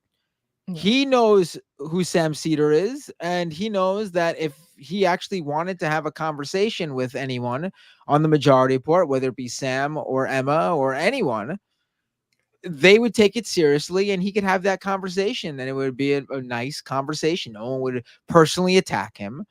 He might end up looking really dumb because they know what they're talking about and he doesn't, but they wouldn't do that like to personally badger him. It would be a real conversation. But no one wants to do that because at the end of the day, that's not what they're looking for. That's not what they're looking for. They just want the attention. They just want to say stuff and generate the views or whatever. Like, if anyone has a problem with anything I say, it's really easy to reach me. I do a call-in show every week. Call in. Everyone knows that when I have callers, we have a nice regardless of what your opinion is, we have a straight up, sincere conversation. And that's that. Like, you don't need to talk shit about me like behind my back. You could literally talk to me. I'm very easy to reach. Yeah. You talk shit to my face. Okay, yeah, I will. Every year, again, as few or as many people will listen to me as possible. At the beginning of every year, I do a certain particular thing with my own media diet, and I encourage people to do their own thing. And I mean this entirely in jest, right? I mean this entirely in jest. I have a very dark humor way of doing things. But I do this thing every single year that I call kill your pundits, right? Which is just like, I think every person should just reassess their media diet at least once a year. The beginning of the year around New Year's is a New Year's resolution type thing that people do. And it's just sort of like a check in with yourself and be like, what are you consuming? Does it really matter to you? Because I'll be honest, like I'm good friends with Hassan. I've known Ethan Klein as H3H3 as like one of the original YouTubers like for decades at this point, which is kind of wild to say. And so, you know, these people are in my brain. Also, I understand enough of reality to know that like there's a lot of attention paid to Ethan Klein and Hassan Piker and, you know, the drama and relationships that go on between these other leftist people. And I know that a very easy path for me to just like accelerate myself to get a lot of views is to just talk a lot of trash on my former employers, which is very tempting. And I'm probably going to do it still. But like, you know, there's a certain way to understand how this works, but there's also a point to be like, I think Mike and Lance, invariably, you've made these points earlier. The people on this screen, the people watching this stream, in addition to kind of like, you know, being ingratiated with these creators and the interactions between them, like we care about these issues. Some of us are deeply impacted by these issues. You know, I hope not, but I'm sure there are people within earshot or in 1 or 2 degrees of watching the show who have family members or friends or relatives who have lost lives in one of the many American taxpayer involved conflicts that have gone on, right? And so that is the real stuff that's going on. Like when, you know, not to gas myself up, but like one thing I encourage people to do is there's one thing just like live in a major city and pass by people who are unhoused just like every single day, and you know, maybe you don't have the money to do anything, but I just got together with a group of my friends, and in the summers in LA we just like freeze water bottles and like give out frozen water to people who are unhoused because it's like fucking 110 degrees outside, and like this is just survival, right? Like, so what is this politics you're like so much of media, so much of this tech bro, you know, controlled media, because these are algorithms that are showing us these certain things, right? It's based off of drama. It's who said this, who said that. And that, you know, BAM does, you know, world soccer politics, like world soccer news and stuff like that, right? Sometimes. So like that is relevant in those worlds. And Christina, you do like movie night extravaganza, and so you cover a lot of celebrities and stuff, and so that gossip and things like that, especially with, you know, Amber Heard and Johnny Depp, I think that's very relevant, and like you shouldn't belittle that, right? But when it comes to politics, I get really like I've snapped at some of my friends personally in a way that I've had to like, you know, control on my own, who are just like, oh, did you see what Hassan said? I'm like, I don't give a fuck what Hassan said. Oh, did you see what's going on with Emma? I don't give a fuck what's going on with Emma. These are my close, like, these are very close friends of mine. These are people I care about. These are people I work with on TYT. Also, that's the internet, dude. And I need more people to realize, even like, we're creators, and like I'm a content creator, and I have a very cynical, in my day job I make ads. And so I'm like 360 degrees so around this bullshit cycle. I make ad senator. I make ad senator. Oh, ads. I thought you said hats. I was like, that's awesome. I wish I made the amount of money to justify my lifestyle just by making hats. That would rock, but no, I do advertising. And you know, I have a very cynical view of this entire thing. Like, this is just attention bait so that at my day job I can justify my salary and like all of the bougie luxuries that come with it to like, you know, sell advertising, right? Like they're not interested. The people who make these algorithms on these platforms, the Amazons, the Googles, the Metas, like the TikToks, they're not interested in you learning shit. They're not interested in you like actually gaining some engagement. Like they're interested in you watching this more. And if like the worst instincts of like, you know, human beings as social creatures of all of this drama like start to win over, then we start to get further and further removed from the politics. Because motherfucking Ethan Klein, I love Hassan Piker, but motherfucker Hassan Piker, right? There's minimum 40,000 people dead in Gaza. On the maximum end, 150,000. I don't give a fuck about either of those two when that fact is out there, and no viewer of any of this shit should actually care. If you do care about that stuff, then like, you know, not that like we should engage with it. We should talk about it as like a vehicle to talk about these things. Sam Cedar talks about Dave Rubin stuff, not because he cares about Dave Rubin, because that's a vehicle to teach people about issues. Like, yeah, let's talk about it from there. But I'm talking to like the viewers. If that's something you're like spilling digital ink on, eyes on the prize, like eyes on the most important thing here. That's my rant. And that's why every single year I encourage it. I'm going to do it on PowerPoint again. Like I'm going to go through my own media diet and I'm going to like go right. I'm like, you know, fuck this person. This person's been great. Like this person's stupid. This person, and like, I'm going to go on a warpath on it. And I'm so sorry, Matt.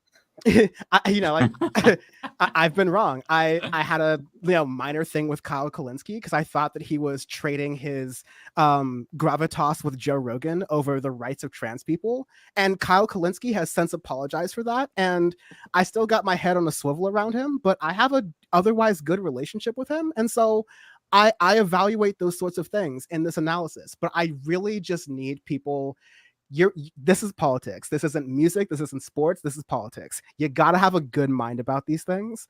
Otherwise, like, this is not your game. Like, well, it's Dan, to your point, it's about picking and choosing your battles, right? I think that if we all got distracted by every little comment, we'd never focused on the real shit. And so to take an entire issue and hijack it for your own personal purposes or personal grievances, it just feels gross to me. And we all could do this. Like, one thing that I have kept my mouth shut about is Norm Finkelstein. He said anti-trans comments before that I do not like, okay? But I acknowledge the value in having him talk about Israel-Palestine. I think that he does a good job at explaining it. I think that he's able to reach people. But I'm not going to be like, hey, fuck this transphobe guy, because I'm not going to hijack that conversation for my own personal grievances, even though I disagree with the things that he said. I think that if he talks about trans people, you can have that conversation, but like, I'm not going to go in Hassan's chat and say, fuck this transphobe, fuck this transphobe. There's a time and a place for that. Using one civil rights movement to hijack another too is profoundly fucked up, right? Like, it's It so feels counterproductive. gross. And you see that stuff happening on the internet all the time between different communities being like, you know, suddenly as if it almost feels like the CIA. I know it's not. I know I'm Alex Jones right now, but sometimes it genuinely feels like the CIA when you have these different communities just going at each other, and both of them. Yes, are Lance, basically real op people with hours. power. Yeah, I know, but like it's like it's giving people with power a pass right now. Like, that's the fucked up thing about it all. And I'm just like, oh, we're all fighting each other when, like, you know, we should all just be loving each other and fighting the fucking the powers that be. Yeah. Yeah, no, I agree. It's just sad. It's a sad situation. I feel like the genocide is haunting all of us, and like compared to that, nothing else Been really reading a matters pretty to good me. book that talks about a lot of these things and the strength that we could all have. Oh, that's a especially if you good utilize book. techniques on the internet. It's called Catalyzed by Mike Fig. I can't pronounce the last name, but it's What is Mike it? Can I see the Begins name? with an Hard F? R. It's the hard R. Yeah, I got this. book. Figuardo, I think. Something, I think so. I don't know either. Oh, What there he flag is. is that? Look at that handsome fella. Oops, we're gonna put Is that. that a Lithuania flag? What flag is that? I genuinely can't see it. Mike's book's really good. It's Rainbow Flag. Thank It's you. about Oh, it's basically global movements about queer rights and queer liberation, especially in countries in Africa. How the internet has helped a lot of liberation movements in different countries where they might have oppressive regimes otherwise. Really good job, Mike, so far. Thank you. Thank you. Been a good book. I'm so happy to hear that. I should get. Can I ask for a signed book, Mike? Personally? Yeah. Send me a message. I'll send you a signed one. I keep wanting to offer signed copies, but I don't know how to do that. I need to set up like a website or a Shopify or something or whatever. I just need I need to do a good Googling session to figure out how to do that. But it's still coming, I promise. Yeah. Get a tax guy. He wanted to come back and say hi to Matt. Oh. Sweet. He looks very comfortable. Yeah, if he's gonna just stay on my lap, it seems. Oh. Yeah. But yeah, thank you for letting me get out my rant. My main point is that it was a great rant. It's okay to like these people. Again, me and Hassan are tight. It's been a very long relationship, friendship coming with that, right? But I just employ the viewers. I really want viewers to. I think someone had a really good comment on here to not idolize any streamers, including the ones on screen. Please don't. Do not idolize me. Yeah. I take issue with what you said, Dan. I think that in general you shouldn't idolize people, but it's fine if they do it to us. Except for the 6 people on camera right now. When people are emperors before you, and when people like me and they're like, oh my god, there's, as someone who streams, there's better than subscribers, and even it's better when followers come in and hang out after one stream and they're like, I'm glad I found this streamer in this community. This seems like a really cool place to hang out. You do fun stuff and I'm sticking. I feel safe. I feel, that is what I personally love the most when it comes to streaming. It's like, oh. I love the super chats. I love YouTube AdSense. That's what I like. To Dan's point about the media, going through your media diet, definitely that's how I stopped listening to Aaron Mate years ago. Oh, did I do it? Oh, I'm talking shit. So yeah, you guys started. No, yeah. You guys fine. I'll go further. No. That was a joke. I don't want to get stop. No. Cut. Press the button. Press the button, Dan. You got your own button. Let me get some popcorn first, Dan. If you have any disagreements, please email Bam at. No, I'm just kidding. No, I think part of your media diet is Bam and I have had this joke for a long time. Al Jazeera is a great news source until they're talking about oil or the Qataris, right? Yes. Yes. You just got to understand the limits. The Associated Press, CNN, they're individual journalists who do good work at all of these outlets that we didn't like. Taylor Lorenz is someone who I think has been a really great journalist. They've bounced from a lot of other different platforms. She was at the New York Times. She was at the Washington Post recently. She's recently gone independent, which I think is a really smart thing for a lot of folks to do as an option if it works out for them. And, they're individual journalists who do good work, and I think there's a good focus to have on that. There's also a great cooperative media space through 404 Media and a number of others that are popping up that are also really good.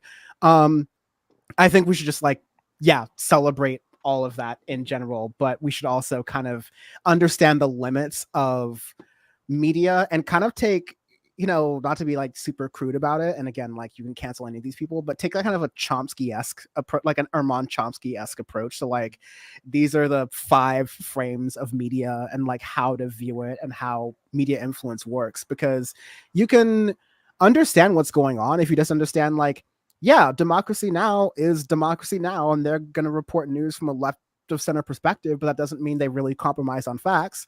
Meanwhile, Fox News is, I listen to the Ben Shapiro show fairly often, not because I'm learning shit from Ben Shapiro, but because I need to know how right-wingers think. I need to know how to argue their points better than they can understand them. And so if you can, that's what kill your pundits is. It's a flashy term, but it's really just think about your media diet. Think about how you consume media and what that means to you and how that makes you a smarter person to hopefully go outside and touch grass and apply all the smart things that the folks on screen other than myself are saying, and test out some of those persuasive theories on people, because that's where the battle really needs to be had. You had me until you said touch grass.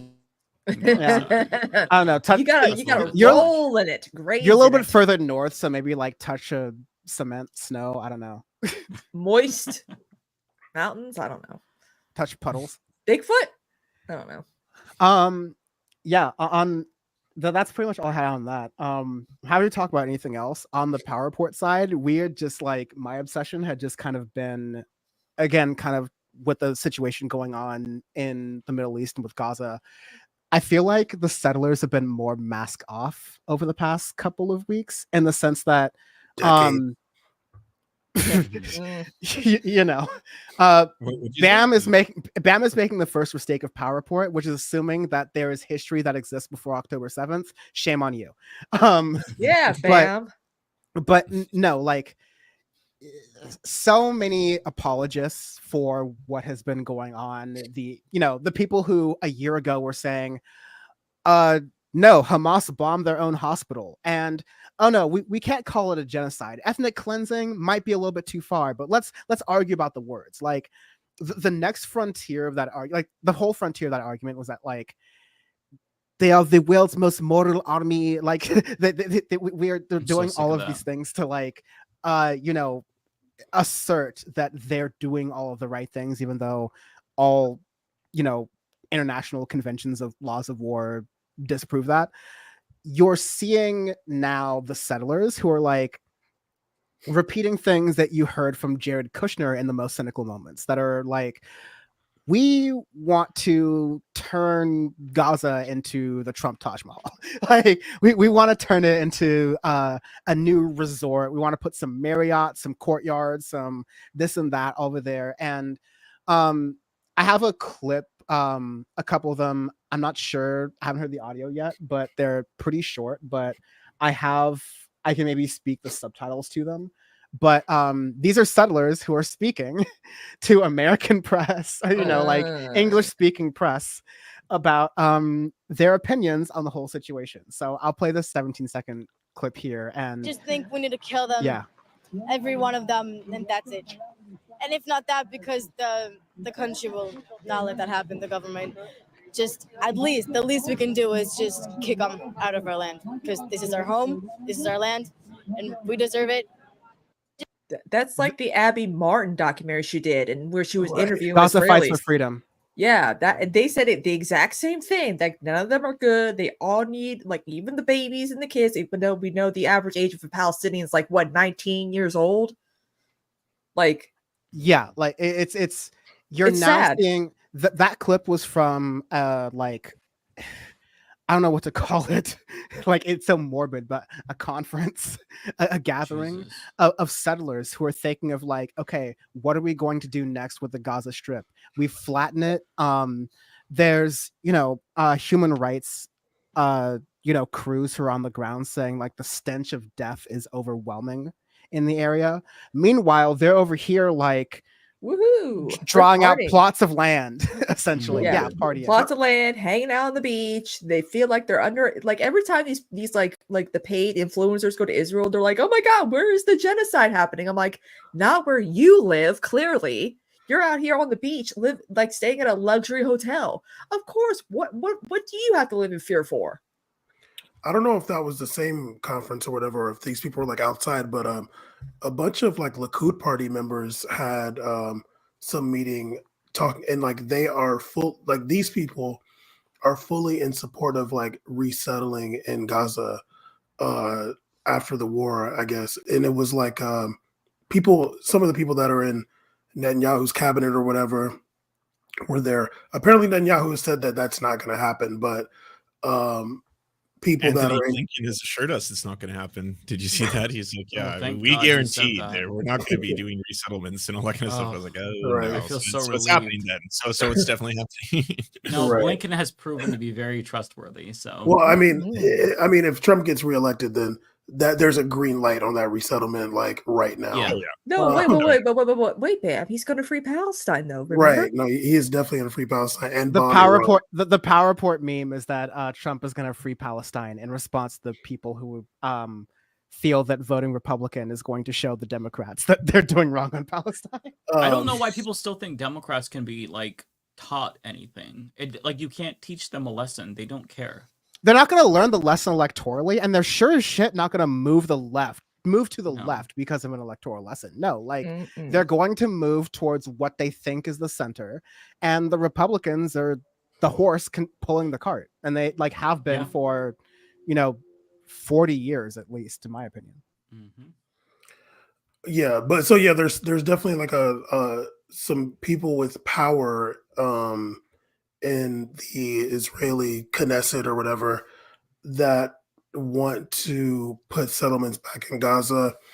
I don't know if that's going to happen necessarily. I don't know if they want to like really do that. Like, it's not like you're going to be the one protecting it for real, but whatever. But Bibi said that that's not going to happen. So we'll see. I think there's going to be like Saudi settlements or something like whatever, like other Arab countries, like putting their like basically like UN forcing their military there. Like the Egyptians are going to have like settlements in Gaza, basically. You're saying Agenda 21 was for Palestine the entire time? That's cold. I mean, that's what I think is going to happen. Like, that's it's cold. For a long time, there were like Syrian soldiers based in Lebanon, and it got to the point where like the Lebanese people like really hated them. I feel like that's what's going to happen in Gaza. It's going to be like Egyptian soldiers or something like that. It's a nightmare to try to like think through what it's going to be like. I mean, there was a report from the UN, and they said that Gaza has been set back 7 decades because of this. And then there was a different report, I can't remember who released it, that said that it would take 350 years to rebuild Gaza if they started today. And it just feels like, man, it's all destroyed. How do you? I mean, there's no other way. Nowhere to go. Right. You've seen the drone footage. You've seen the satellite footage. There's nothing left. Like humanity sat back and just watched it happen, and it's gone now.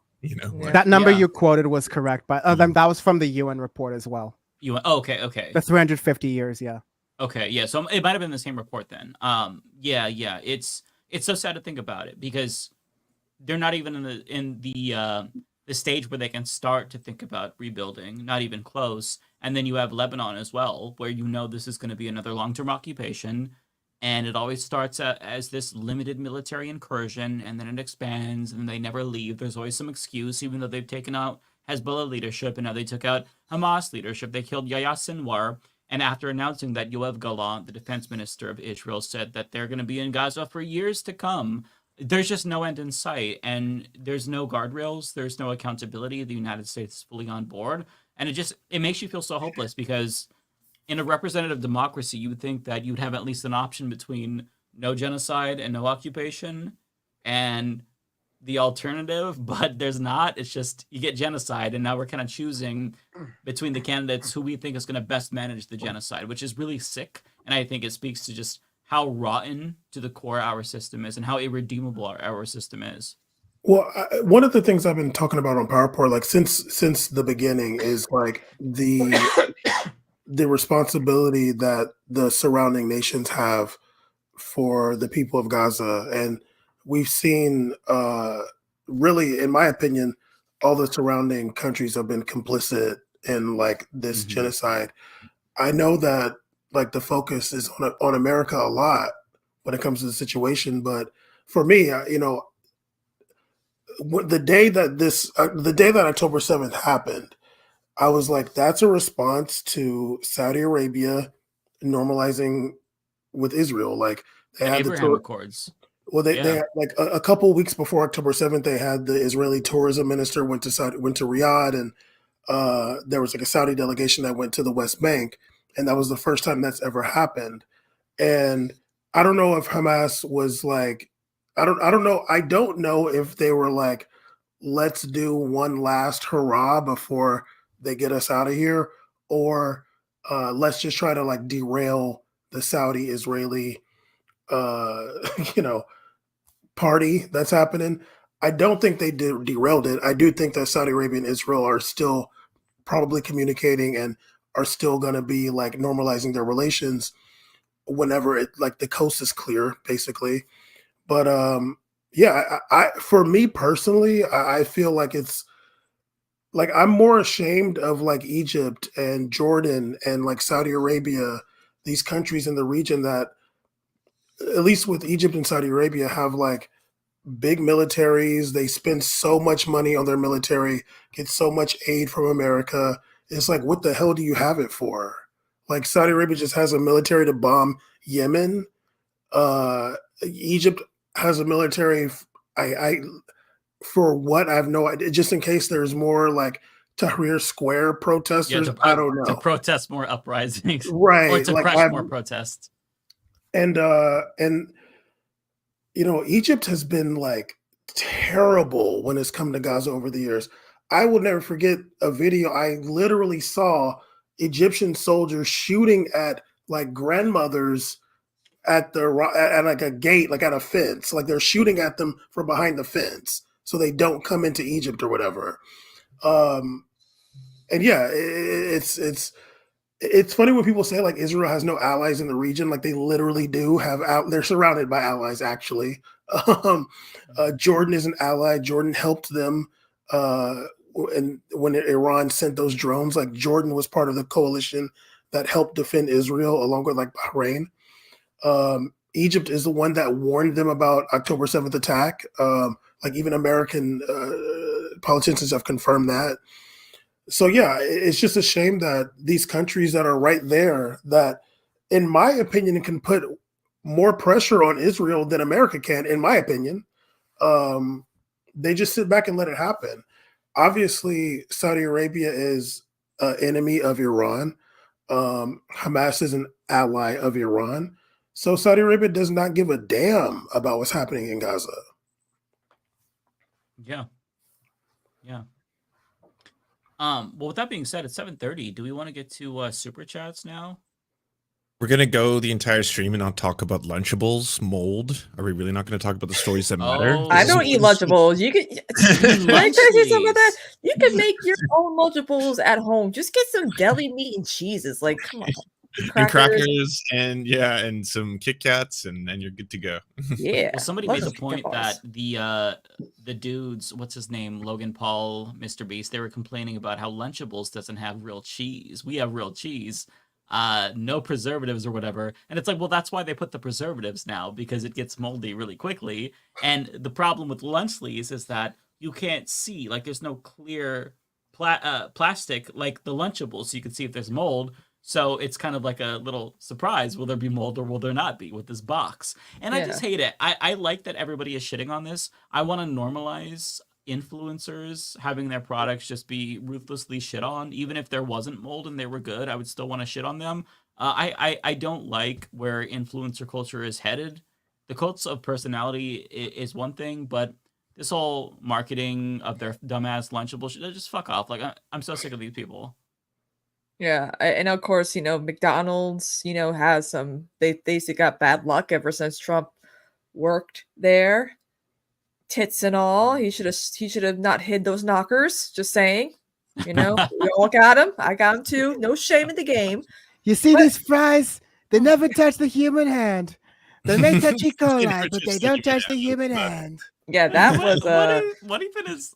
I didn't. That was so weird how he said human hand. I totally forgot about it until you said it. I've been meaning to mention it in front of someone. The fries never touch the human hand. What other hand would they touch? What other freaky ass fucking alien hand? The fries never touch Arnold Palmer's penis. Never gonna touch Arnold Palmer's penis. Yeah, like that was a whole I learned when Trump, I was like, there's probably gonna be like some type of outbreak and like stocks are gonna go down and there are E. coli and then stocks survey says. I'm good at predicting. Did the E. coli news break after Trump? Yeah. Yes. Or was it before? Yeah. Yes. After. You know, I didn't even hear about the E. coli news. Is there a I'm gonna widespread just assume, outbreak? I'm just going to assume that There's a Donald McDonald's Trump E. coli brought outbreak. E. coli into that McDonald's and it's been spreading ever Listen, since. Just human hands. It spread fast. in a No, very no Donald Trump, gloves. No, in a no very Donald hairnet. Trump fashion, I'm just going to explain 2 facts to you. On one day, Donald Trump did a photo op serving McDonald's. A day after that, McDonald's announced an E. coli outbreak. Those are facts. I'm not going to connect them for you. I'm just going to say those are irrefutable facts that one happened after the other. Ergo, henceforth, thereto, hither, QED, king me. Correlation always equals causation. He did it. You beat me to it. He did it. He did Correlation is just extreme causation. It's in the dictionary. Literally. Yeah, Yeah. It's just so funny to me that, like, you know, we're already boycotting McDonald's because of, you know, like anti-union and they're funding Israel and all that. But it's like, damn, E. coli too. Like, but this is what happens when Trump deregulated stuff. Like, a lot of people are like, why are we seeing more outbreaks with food and we can't trust food? I'm like, because of Trump's deregulating of like the with food and all that during his administration. You can thank him for that. That's okay. Once Robert F. Kennedy is the food czar, everything's gonna be all right, Christina. Don't worry about that. We're getting Wait, who are you impersonating? That's my horrendous RFK. I should be canceled for that alone. I thought it was an Alex Jones. Demonic Trump impression. But yeah, like we're gonna eat bear carcass and dog and whale. I thought you were doing like an old school like boxing trainer impersonation. Again, I was doing. You're gonna get him back. Don't worry. Yeah, I am the tiger. Back in the ring, Rocky. RFK could have been kid, like you got Little it. Max. RFK could have been Little Max Trainer in Punch Out. Absolutely. Oh yeah, great reference. Can you imagine him as the health secretary? God damn. Oh, I can't wait. I'm excited. He's Anthony Fauci. That rocks. That is, look, him All as vaccines health will get banned. secretary, Eileen Cannon as the attorney general. That's gonna be a wild fucking ride. I was gonna say wild 4 years, but it's like 4+ years. I think you're getting this wrong. Eileen Cannon as the Supreme Court justice replacement for Alito or Sotomayor. Yeah. Can I just say, I know y'all eagerly want to do super chats. I will say on PowerPoint we're used to going a little bit later, but I want to, and this beautiful time where we have the streams crossing together. We usually like to also treat all the episodes of PowerPoint as like time capsules of how we're thinking about things, and so once we hit midnight on the East Coast, depending on how John from San Antonio and Sam Cedar want to argue this, like 10 or 11 days out from the election, who are your locks? Who you think is going to win? It's a very cheap, easy way to say that, I don't know. yeah, I don't know, or the polls are really tight or close. But I think, to borrow a crypto term, there's been a lot of like fear, uncertainty, and doubt in the polls in a lot of different directions, to the point where I think it's really hard. And if you honestly are ballsy enough to make a call right now, I think that's incredible and very ballsy of you. And yeah, I will put my money where my mouth is. It's very hard to say. The cynical version of me wants to say that Trump has the edge. And I think that, you know, both of them are fighting like a race to be the worst at like campaigning. Like, Trump is not doing himself any favors. Kamala, for all the reasons we talked about, is not doing herself many favors either. But ultimately, I don't know. Maybe I'm just feeling a little bit hopeful, and I think Kamala Harris can pull it out. But I like your hopefulness. Yeah, I like that. I'm just gonna put that out there. You're saying Kamala then? Yes. Okay. Same. Okay. You too, Christina?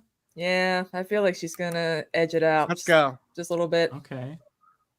I'm Kamala riding with edge it. Jay. I have to So, agree I with think Dan Joe's because got he's it. gonna be my She's future gonna- husband. So Wait, what'd you say, Lance?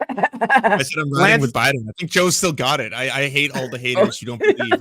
Lance is gonna write in Joe Biden on everything. Lance is gonna He's gonna enter the country illegally and vote. Lance is gonna vote in Vancouver, Washington, and pull the okey doke.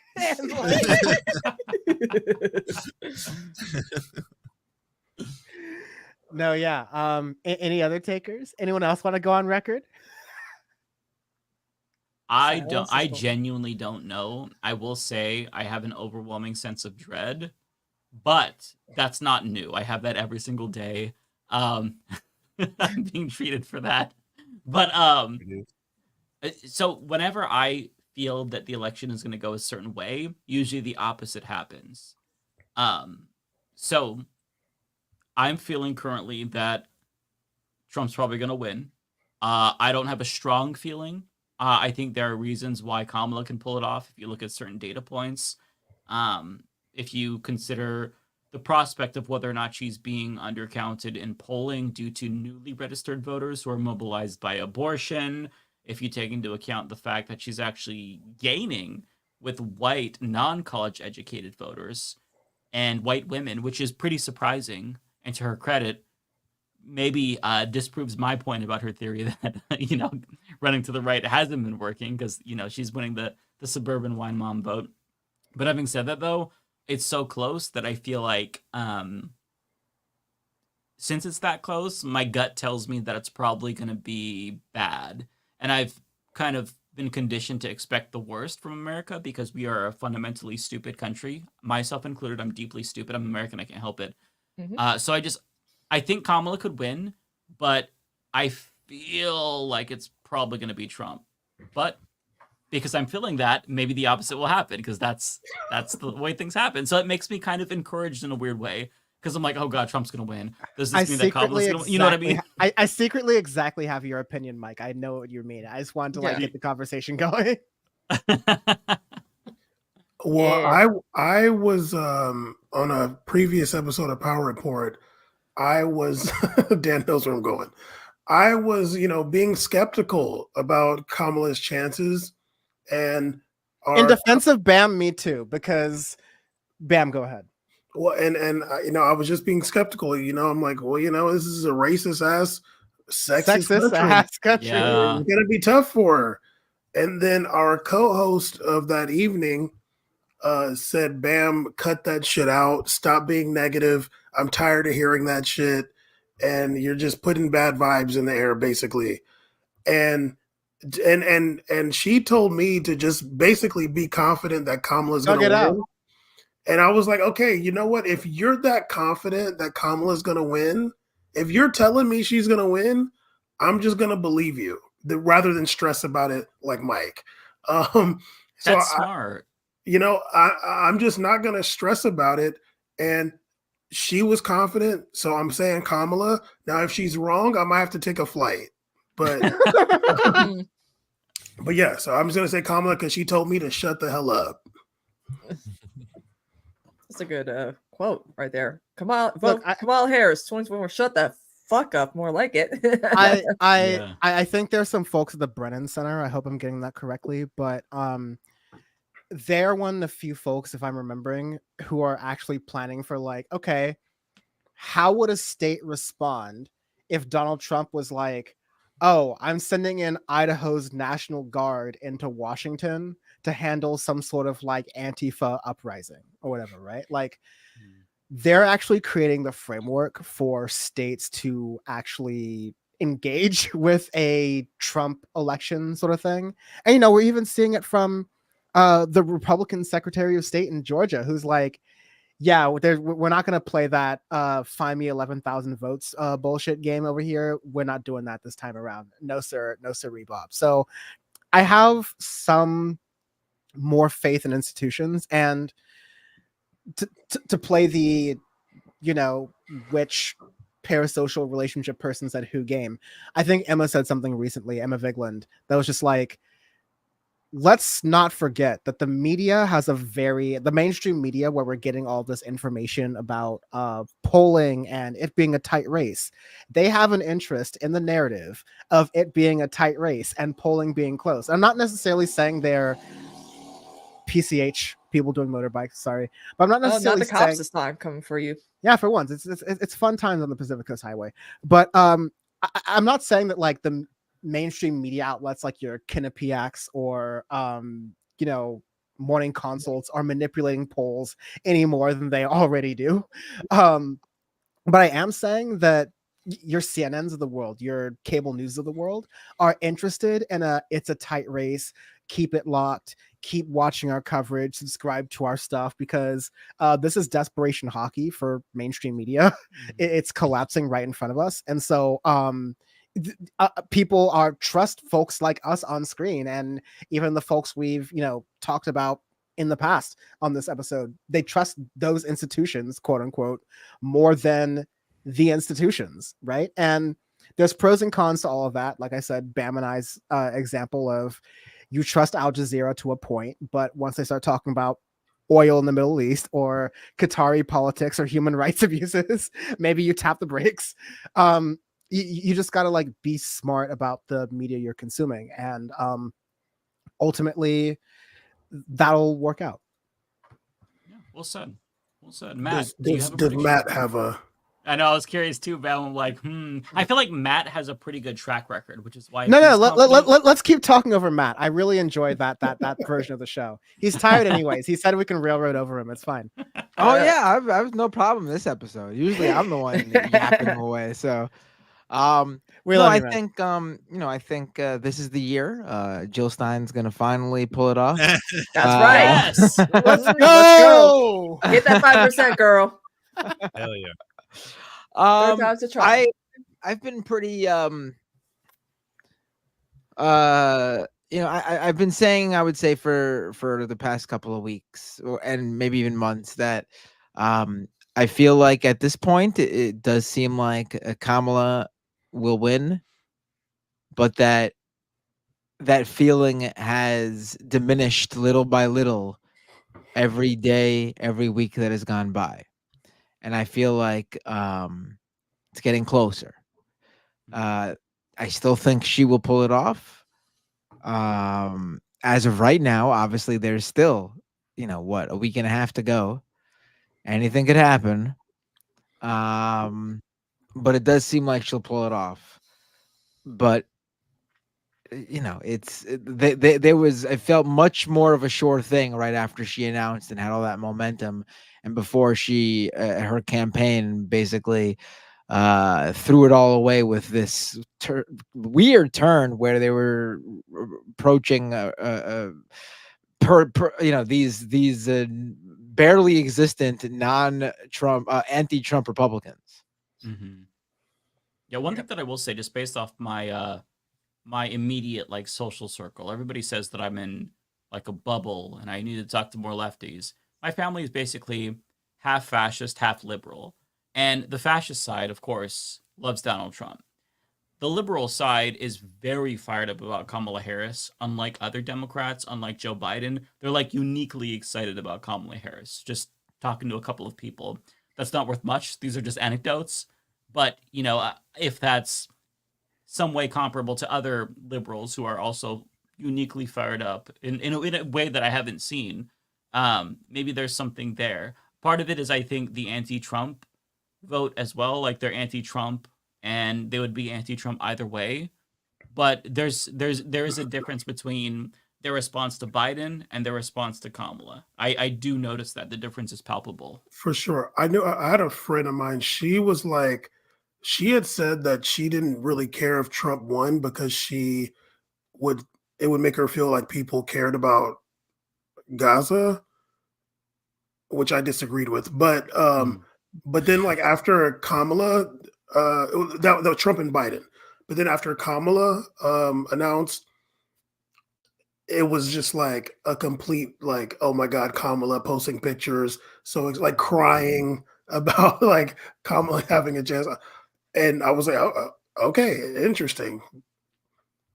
Yeah. I mean, part of it too is I think a lot of these like liberal women, they do feel better represented by Kamala, especially in this Right. moment with Roe v. Wade being overturned, because Biden just was ass on that issue. He could not talk about it well. Kamala on this issue, We beat Medicare. amazing. Right, we beat Medicare, and also undocumented immigrants are killing people. That's how Biden talked about abortion.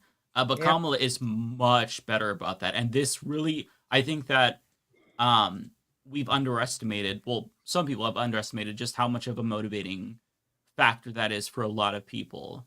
And Kamala is a good representative of like a way to fix that. She understands it, she gets it, and also she's a woman, so she knows better. She knows how to talk to women about this.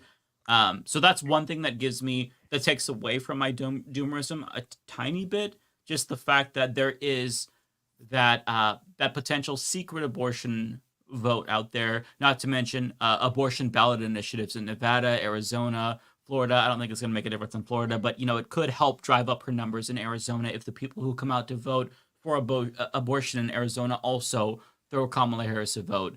And also, when you factor in the fact that the Democrats running in their Senate campaigns are doing pretty good against their Republican opponents, I think that's a good sign, just because we don't really have a lot of ticket splitters. You're usually either voting straight Republican or straight Democrat most of the time. So it would be weird to me to see somebody in Arizona, or a lot of people in Arizona, I should say, vote for Ruben Gallego, but then vote for Donald Trump. That just wouldn't really make a lot of sense to me. So it's really going to be interesting. We're not going to know for sure until election day, obviously, or maybe the day after. There's just so many different variables and factors that make this election so hard to read. Lance, as a resident, most American Canadian? on this panel. Yeah, wow. I I think Canadians are more Americans. Why would you insult him like that, Dan? What, you say he doesn't? He's not Call allowed him to an have an opinion? American? I think that he observes us like one would animals at the zoo, and so I think he has a certain perspective that maybe he can bring to us. Well, you know what's Yes, weird is fam, you I always meant see that. from like Okay, weird liberal Canadians where they like to hold their nose and be like, "Oh, as a Canadian, I'm so proud. I'm not, messed up like America is." But goddamn, do we ever have a shit ton of our own racism? I mean, we are a colonial genocide project, right? As a country, there's all the same shit you'd find in America here. It's just like we have some forms of healthcare. That's the biggest difference. Yes. Yeah.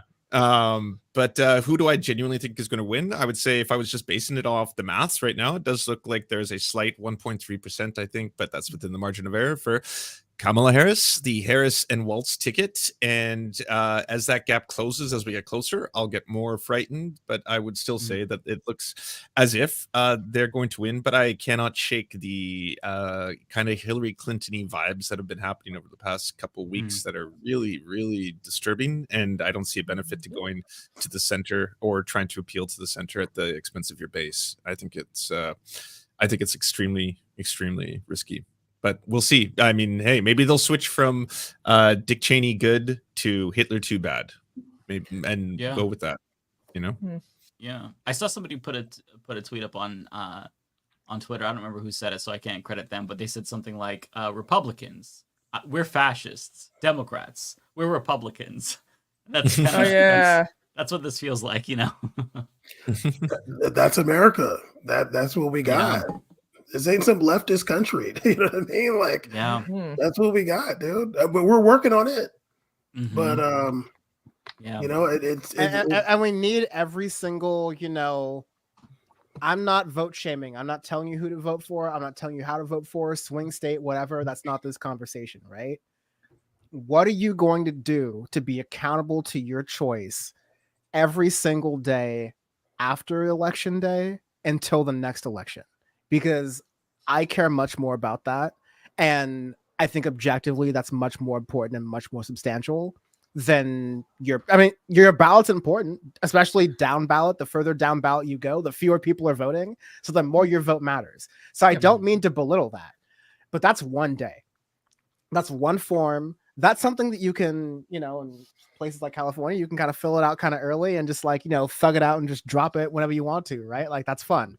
As long as no one's burning your ballot box, which is happening in a couple places too. See above, welcome to America, right? But What are you gonna do every single day after that until election day 2026? Or some people have 2025 elections, whatever, right? Every year is an election year. Yeah, every year is an election year. What are you gonna do in between now and then to actually like walk it like you talk it, like actually speak like and stand up to your political beliefs in your area to expand the left, to create more community, like actually do If that. tomorrow any single person listening to us goes and donates blood, you'll save 2 lives. That honestly will probably change the lives of 2 individuals who need that blood. If you've never done it before, you can donate blood. It's not painful. It's very fast, and you get free cookies and pizza. It's awesome. You'll save 2 lives.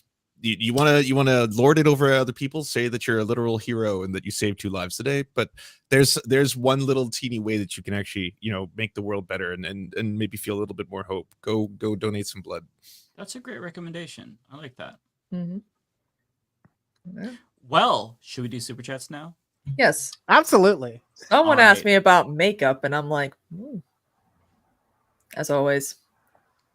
So okay, Dan, are you linked to the StreamYard as well?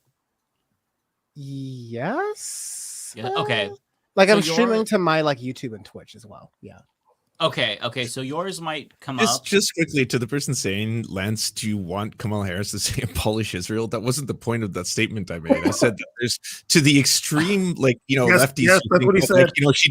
She doesn't represent our beliefs and stuff like that. You're never going to hear her say something along that vein. That's my point. You're not going to like if you're expecting her to say something like we should end an apartheid regime or something like that. She's not going to say that. I'm saying what I would like Nikolai sex work. Yeah, I know. What I would like her to say is that we're going to follow international rules-based order as you should. We're going to use the Leahy law or something to that effect. Doesn't even have to be that specific, but you could very easily say something to the effect that we are going to follow the law. We are going to obviously, try and limit the amount of weapons if they're committing crimes against humanity, committing war crimes, collective punishment, white flaws. It doesn't matter. That's the point of that. Yeah. Lance is getting a phone call from Mossad tomorrow morning. The phone's gonna blow up. Rip to you, buddy. All right, so the first one here is from Tokyo Hans. I'm not sure who this is for. It is not for Maybe for me. 1 second. 1 second. No, it's not. Oh wait, I see two from Tokyo Hans. One from even before that post. This is Tokyo Hans says, I can go. I'm sorry for your loss. My apologies for teasing you about it so much last week, whispering, "Go Dodgers." I get it. All right. My Mets. Doyers. Tokyo Hans then also says, "So happy to see Cosmepolitics. Christina is amazing." Thank you. Thank you. I appreciate that. Okay, this one's from me, from the International Party of Antarctica. Thank you so much for the $5. You need to upgrade to the Transhumanist Report and get with the winning team, Figueredo. Okay. One part of the Cishumanist Report. That's my version of a dad joke. Okay. Next one. Rachel Atwood with a super chat. Have you heard about Kemi Badenoch in the UK? No. What? Do you guys know? Running for a parliament seat or something like that? Perhaps. Maybe. Look at our fact checkers on that. I apologize as the probably most British person on the panel. I have You're not Belgium. paid. Noted Belgian Dan from the internet. Noted enslaver Dan from the internet. I have not paid enough attention to UK politics. Badenoch, in that sense. All I know is I've just been loving this clip of like a former, I think, an MP who dated who's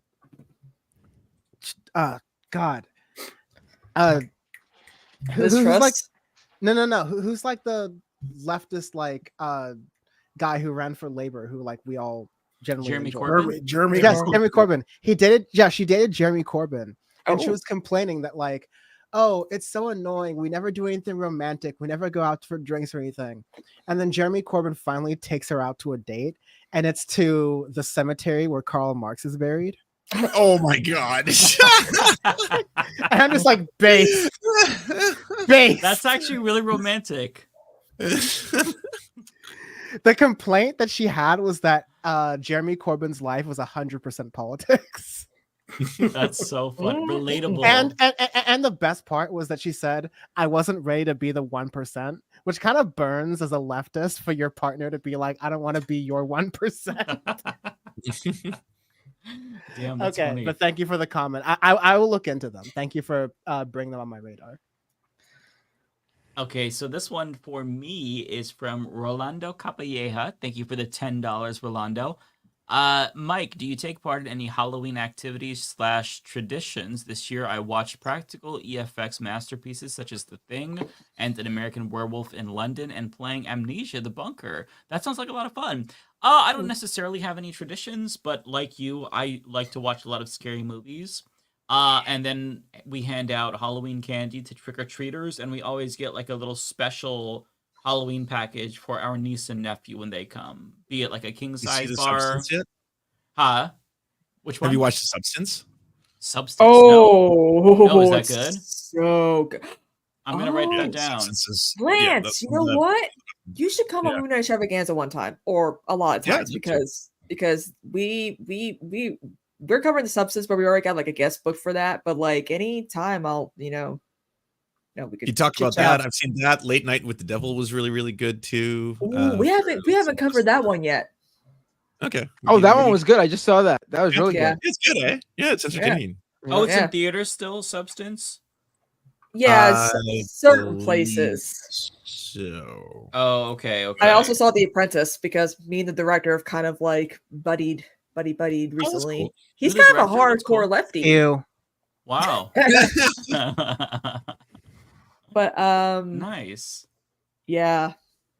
Oh, but speaking of Halloween, we won't be doing any of trick or treating or anything because Halloween falls on a Thursday this year. So we'll be sitting here with Phil. No, I'm joking.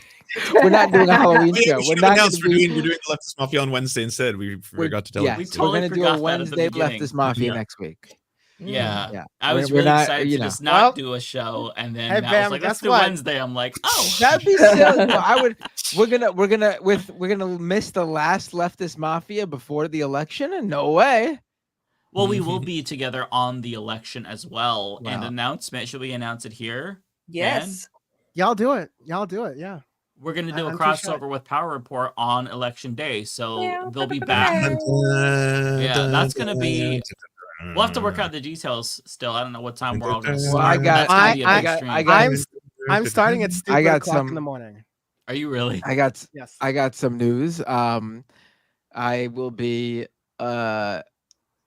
doing the election night stream with the majority report. Oh no! I assume so. Obviously. Yep. So sorry guys. Fine. No, I'm actually planning on bringing my laptop to the Brooklyn venue. Oh, that'd be cool. When I'm backstage or not on, I'm gonna hop on and talk with you guys. So I will be here. I will be doing double duty. Okay. Election. Like yes, I'll be at the live show. Rachel, who is in the chat, asking. Yes, Sam Cedar finally sent me that invite. They're doing like a live show, like in person. I can't go and ask Sam out on a date. One day you'll get that chance to take that shot. Well, I have an idea. I have an interview type of like idea in mind. Called you have a trap. You know how it's called date right stuff? What about date left stuff where I interview like leftist content creators, like it's a virtual date? That would be fun. Yeah. Okay, like what are your interests? What are your hobbies? That's a fun idea. Like outside of politics, perhaps. Yeah, I like that. I think that's fun. It'd be a nice way for people to kind of like decompress, for creators to decompress and people to get to know creators.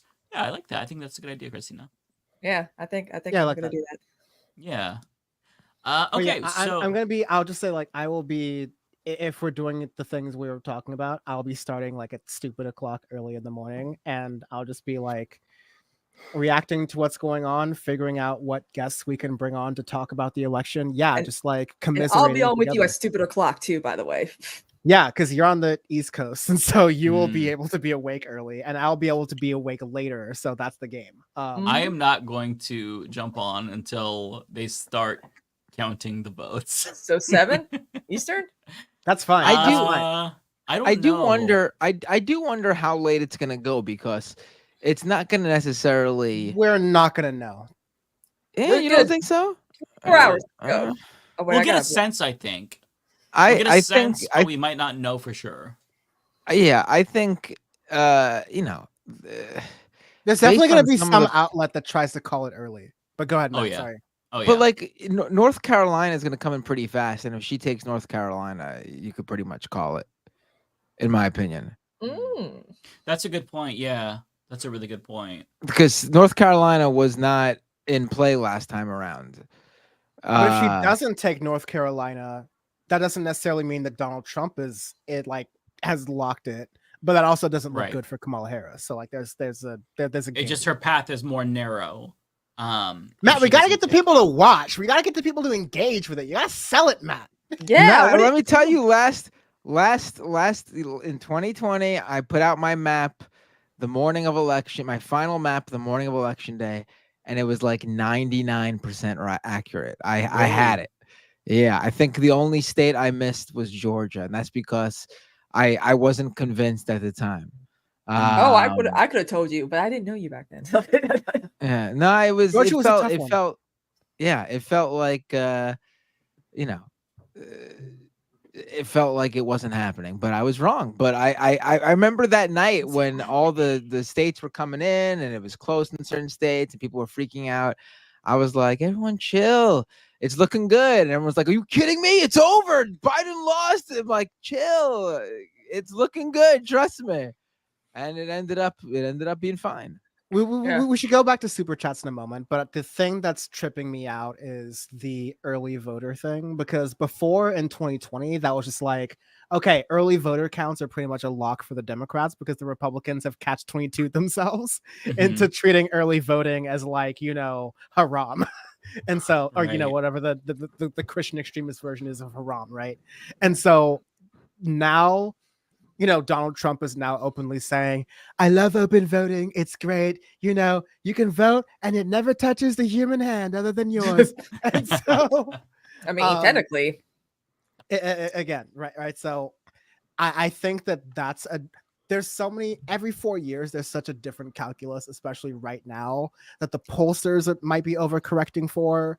The media is definitely trying to hype up. And so it's just impossible to tell, unfortunately, which is, I think, more an indictment on our state of our, media ecosystem. But super chats, baby. All right. So this one is from Wanda. I'm not sure who this is for. I guess in general.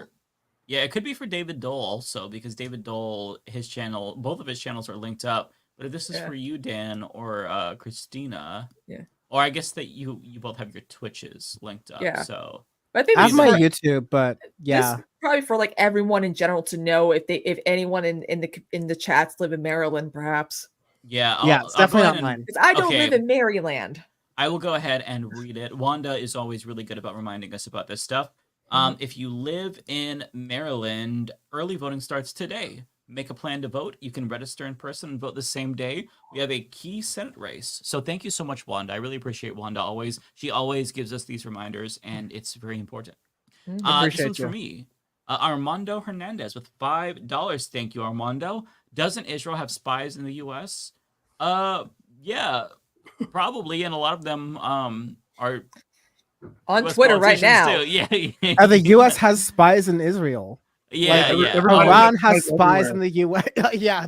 Israel just arrested like 7 people, accusing them of being Iranian spies. Did they really? Yeah, there was like I think like 7 of them, and they're like have tied them to like different acts within Israel. Yeah, and they were Israeli Jews, but they did happen to be from Azerbaijan. I have spies on all of y'all. Just kidding. And I'll also say that Israel, Mossad, not the best spies. Need I remind you? They got Yahya Sinwar by mistake. I don't know, dude. The Hezbollah shit was pretty hard. I gotta give him credit, dude. Like, you're blowing up the pagers and like the walkie-talkies. I gotta give you credit for that. I'm sorry. Okay, Mr. Incredibles 2 ass Bam over here. Whatever. Anyways. Okay, so a Bay photo with $9.99. Thank you so much. This one is from me. Appreciate that. I think folks are forgetting Kamala started with Biden's underwater numbers, and much of early gains were Dems re-engaging. That said, not looking forward to the Dems running Liz Cheney in 2032. LOL. Oh God, Don't get me don't started on speak that into the 2032. universe. Can we just get past this one? Gavin 2032 is what Bam thinks I would say, because Bam thinks I'm a God. Gavin booster. You are. And a Kamala booster. Okay. Okay, another one from Bay Photo, $4.99. Thank you so much. Very generous. Basically, I'm not convinced that this race was going to be anything other than close. And I think that that is a perfectly reasonable expectation. Kowalski with $9.99. Thank you so much, Kowalski. I refuse to defend Hassan in this entire exchange. Not that I think he's in the wrong or anything. I just cannot stand live streamers who eat while streaming. A protein bar? Okay. But a whole burrito? No. Yeah, that's a fair point, honestly. That is a very fair point. I gotta stop. I watch too much Hassan. I'm starting to adopt a lot of his shit too, like eating on stream. Please don't. Okay, Brandon Kim, $20 super chat. Very, very generous. Thank you so much. Mike, thanks for sharing your feelings on Ethan. No problem. I watched him and Hassan. I stopped subscribing after he compared JVP to Kapos. Yeah, that also pissed me off. I did not stop there, but that was a lot for me. Compared Jewish voice for peace to whoa. Yeah, that was another one of the things that people rightfully criticize him for that he doesn't like. Also, Matt, for fuck's sake, bring Usama on Leftist Mafia to talk about Balochistan. Yes, I know. We're gonna do that after the election, so that way people can focus on things other than the election. We all have election brain right now, so. What is Kapos? What? What is that? Someone else. Nobody knows. It is the so it's I believe Jewish people during the Holocaust that worked for the Nazis. I want to say. Okay. I thought it was like some like new thing or something. Yeah, and also yeah. Yeah, was and one also of the prisoner functionaries, a prisoner in a Nazi camp, who was assigned by the SS guards to supervise forced labor or care. I know that. I thought it was like something like I didn't know. Yeah, and a lot of them were like Jewish people who happened to have like blonde hair and blue eyes. Like if you looked Aryan and yet you were Jewish, you got some slack. I thought it might be something different. That's why I was asking. Learning a lot about Bam's real opinions tonight. Holocaust. Those don't exist. Okay, so let me see. I think we're at Tokyo Hans, and I believe this is for Binder. Did you get the Wanda? Did you read the Wanda one? I did, yeah. The Maryland early voting? Yes. Boy, you are tired. I am. That was for me. My bad. I'm sorry. Oh, okay, Wanda. okay. Thank you. Tokyo Hans. This chat is just to give Matt some more speaking time. I had my time. I'm good for today. Reclaiming Matt's time. There you go. I'm rarely this tired. I'm usually the one who's bringing us home on these streams, taking us all the way to the end. And tonight, I can't. I'm falling. I feel like that all you see the this, time. Elon? This is what a real father looks like. Yes. Oh, did you see this Wall Street Journal story that just broke while we were on the stream? Of course. Apparently, Elon Musk has had numerous conversations with Putin without people knowing. God, of course. I'm not surprised. Of course. And part of the conversation apparently was Putin asked him not to send Starlinks up over Taiwan in order to appease China. Huh. Wow. Of course. Typical. This is why billionaires should not exist, because they have so much power. They're as powerful as a whole fucking government. Yeah. If not more powerful, actually. Okay, so this one is from Lizzie for Matt, Dan, or Lizzie Bennett with a $10 super chat. Thank you, Lizzie. Don't know if you mentioned this on your show, but would you like to know more about the 6 ballot measures up for a vote in NYC? I know how I'm going to vote for all but number 3. I could be persuaded either way. I don't even know what the 6 ballot measures are, Lizzie. I'm sorry. I'll have to look them over and let you know. I've not looked at anything. I've obviously I'm doing my job here. No, but I think it's I'll look at them and I'll let you know. I think you don't have to worry about it yet. It's not election day. Give me I'm rubbing your back, Matt. I'm rubbing your back. It's okay. It's okay. Yeah, Lizzie, just based on what I know as an Oregonian, I'm leaning towards voting yes on that, or I would vote yes for that if I was in New York. So for what it's worth. Wait, it's probably not the same thing though. What are you talking about? No, it's in the New York, but I know all 6 of them. I'm just fucking around. Oh, you do? Oh, wait, I'm just kidding. I don't know. I have no idea what it is. I'm just kidding. Kidding. Ballot Proposal 3. Currently, the City Council provides cost estimates for proposed laws before voting on them. This proposal would allow the Mayor's Office of Management and Budget to offer its own estimates for these laws and require the Council to publish both sets of estimates before public hearings. It would formalize the requirement for the Council to notify the Mayor's Office before holding public hearings or votes. I'd vote no on that, just because who cares? Yeah, I don't know. Yeah. Do they show I would have to because here like for the ballot measures, what I would do is I would actually look up if any progressive organizations in New York, which there are many, put out a recommendation on what and why. They usually do. That's usually, if you're not sure about the ballot measures, a lot of there's a number of progressive organizations that put out like find out how the Working Family Party wants us to vote on that and read their reasoning, and if it makes sense to you, then that's the way to go. Yeah. I do this special that I did on my channel, youtube.com/Dan from the Internet, the Dan from the Internet voter guide, where I'm like, I go through my own ballot, but I also go through my logic for doing these things. And what I'll add to what you just said, Matt, which is great advice, is that I'll compare. I'm in Los Angeles County. I'll compare different progressive groups against each other, because sometimes that's where you get the really interesting conversations about why one progressive or, left of center, I'm talking about like Democratic Socialists or further left, are yes on this position, while some other group is like no on the same position. So you get some really interesting conversations from that. So look through those, but also do your vetting of those sources as well, because you never know what could be corrupted or what could be my mom gets this thing that's like the liberal voter report that comes once every 4 years that just like says to vote for all the Republican causes. So again, do your due diligence. Just because it like has a label, don't assume that they're That's true. so cynical. Holy shit.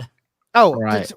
Politics. Also, baby. like some of these proposals, I don't even know. Like I'm looking at ballot proposal 6, and it says first it would create a permanent position for the chief business diversity officer, which sounds good, right? Chief business diversity officer.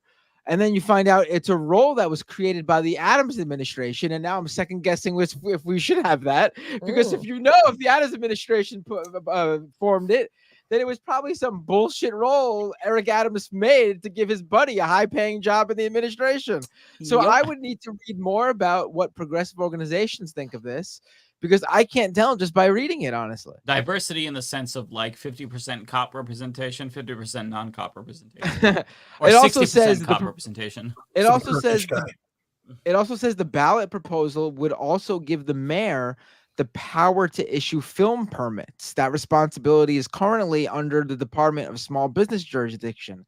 Again, is this something that the Eric Adams administration wants? Because it sounds to me like Mayor Eric Adams is like, wouldn't it be great if I could want to issue the be film on permit? TV? So then all yo these dumbass gonna have all to these go through Hollywood me. Production companies have to bribe me for the film permits. I mean, isn't that what that sounds like, right? Like I gotta know more about why he wants that power, right? No, that's bad. That's Are corrupt. we gonna have a bunch of Turkish productions in the New York City area if Adams gets that? I mean, I need to know. Yo, those pre-flight videos for Turkish Airlines are about to go so hard. Wow. So before we go to the next super chat, do Lance, Christina, or Bam have any Twitch messages or? I could read them super fast. Brithiel, thank you for the prime. Really appreciate it. Aussie, call me Plant Lady. Thank you for the prime. Hello, lovely scientist. Thank you for the prime. SS Cat, thank you for the prime. And then over on the YouTubes, Laney Lou, thanks for becoming a member. Sassy Cesserai, thank you for the $2. What do y'all think people should be doing? Canvassing. I think y'all should be looking at a lot of the down ballot measures. Personally, that would be my thing, because every single American election, it seems like there's so many important things that people get to vote on, like, you know, legalizing weed in your state and stuff like that. So if you're burnt out or bummed out about the presidential choice, avoid it and look toward, well, I mean, don't avoid, like, don't not vote, but I'm just saying look towards other shit. I don't know if you guys have other things. Basically, fuck Eric Adams is what one of my commenters said, so I'm like, yeah. Oh, by the way, someone in the chat says Working Families Party actually recommends a yes on ballot proposal 1, which seeks to amend the New York State Constitution's Bill of Rights by adding additional protections against discrimination based on ethnicity, origin, age, disability, and sex, including sexual orientation and gender identity and pregnancy. So a yes vote on this safeguards the right to abortion under the state constitution, ensuring lasting protections based on pregnancy status, regardless of any changes at the federal level. That sounds good. And the Working Family Party recommends you vote yes on that one. And then they recommend for 2 through 6, you vote no. So there you go. So I was right about the Eric Adams stuff. It does seem like Working Families Party has the read on that, and that's literally probably what he's trying to do. JCast, thank you for the $2. Take Lance and David's Trey Leches super chat. Looney Tunes 9000, thank you for the $4.99. The real reason Matt Binder left for 39 minutes was because Binder was looking at porn. He's not tired at all. Well, he's probably tired now. I'm sure he's exhausted after all that porn. Listen, if I was to be looking at porn, I can guarantee you it's not at 9 p.m. when my kid is up doing homework. I can tell you. Real savage hour. Yeah. And finally, this is my last one. Death of Philippe Auguste, $10. Talk about Bam's diss track. I haven't listened to it. I can't speak on it yet. I can speak on it after I listen to it. I did make a couple diss tracks to Benjamin Netanyahu because when what's his name? Macklemore. When Macklemore's song came out, he didn't mention Benjamin Netanyahu, and I was like, how do you not mention this person? And I kind of felt like people were forgetting about Benjamin Netanyahu and like just blaming it all on Joe Biden. So I had to like put Benjamin's name back in the mix. So I made a couple diss tracks, and where can I find them? Do you have a SoundCloud? They're on SoundCloud. Dan's doing something right now. No, I have no. Can you share the link? I'll put one of them in here. Yeah, Bam, you do that. I can't control StreamYard the way I usually do. Usually I have as a clip I can play, but it's not my StreamYard, so I can't do that. Oh, you just reminded me when you said sharing a link in the chat. I'm streaming to a second channel I created today because I want to get it monetized, so I have a channel to like do like video game streams and other bullshit that doesn't fit on my main channel. And I forgot to, because I was late, I forgot to mention anything about it. So it's been this show has been streaming to the second channel I created with 0 viewers the entire time. So I'm just gonna really quick. Obviously, you're not gonna watch it at this point, but maybe you guys could help me get to the 1,000 subscriber thing. I'm not gonna get the watch hours tonight, so I'm gonna drop that second channel in the chat. Just click the subscribe button, so I'm halfway to getting it monetized. If you can. What's it called? Okay, Matt Binder Live, or it has no name. My channel is it's just called my second channel right now. I'll give it a name, but I'm just trying to get it monetized. Binder Gaming, let's go. Okay, so this is Bam's Netanyahu diss track. Oh, you're not going to be able to monetize this on YouTube, by the way. For the real ones, no apologies. Frontline protesting, camping at the colleges. Yeah, it's about letting somebody gotta acknowledge them. Fuck Netanyahu and every occupier. I think it's be weak, but I'm a flex. String netting up so we can hang up by the neck. He's He's been in Israeli politics for 30 years, so ICC, that's cool, but we need more than an arrest. Yeah. Look, I'ma have to murk you, kill you, shoot you, stab you, clap you, drill you, big cap heal you, serial monster killer, genocidal madman, you Adolf Hitler, you about to go viral, you the most hated, the whole world know you a bitch, look, you made it, so when the gun's blazing, you on the front page and ain't no rest in peace, bitches, blunts blazing, it's a pack watch, nothing getting clapped up, ain't no back shots, catch him in the whip, hit him up like Tupac, fuck a whole clip, get up close with 2 shots, man, it's getting too graphic, I think not. Yeah, spin again. Ilhan said it's all about the Benjamins. Body bag zipping them. Get the whole crew to stomp them out. I'm thinking like 50 mini men. No, did he really commit war crimes? Preside over a modern day genocide. Then karma's a bitch and you finna die. You better hope that we don't catch your punk bitch ass outside. Yeah. I like the slowdown. Yeah, me too. Yeah, I like the chop and screw bit on it. That was good. Although now I'm worried that we're all going to be on an FBI watch list. Oh, you're not going to be able to monetize that. The one time I played that version on stream, YouTube was like, eh. Really? Yes. That was good though, Bam. At least in Russia and Ukraine, you can't monetize Not Like Us in Russia and Ukraine. So if you're hoping to get some YouTube AdSense money from Russia and Ukraine, I will privatize the VOD. Yes. Damn. Yeah, that is one of two. There was one before that, but yeah, people were forgetting about Netan, and I was getting annoyed. I'm like, dude, like, what's going on online that y'all are just mentioning Biden and not Netanyahu? He's the one that's actually doing it. Mm-hmm. Yeah, yeah. I can't wait for a B. I can't wait for a B2B of DJ Lance and Bam. That'll be exciting. And done. Do you have more Okay, super so chats? the next one. Oh, we do have more super Yes. chats, right? Let's get to the super chats. We do. Yeah, I'm sorry, I had to find my place. So we have Lizzie Bennett, $5. Thank you, Lizzie. How's the audio version of your book coming, Mike? I haven't started it. I don't know when I will. I'm just kind of I'm over it after spending so much time on it before releasing it. So maybe with time I'll record an audio version. I know a lot of people like audio versions. I didn't even consider it because when I read, I never listen to audiobooks, but it's way more popular than I expected. So maybe it'll come in the future, but right now I need to take a break because I'm burnt out on my book. I read it too much. This one is not Tokyo Han says, I want a signed copy of Mike's book, signed by Matt, though. That's amazing. Well, we'll work something out. I'll send it to Matt, and he can send it to you. Mm-hmm. Okay. J Cass with $2 for Tres Leches cake. Okay, hey, I'll take it. Thank you so much.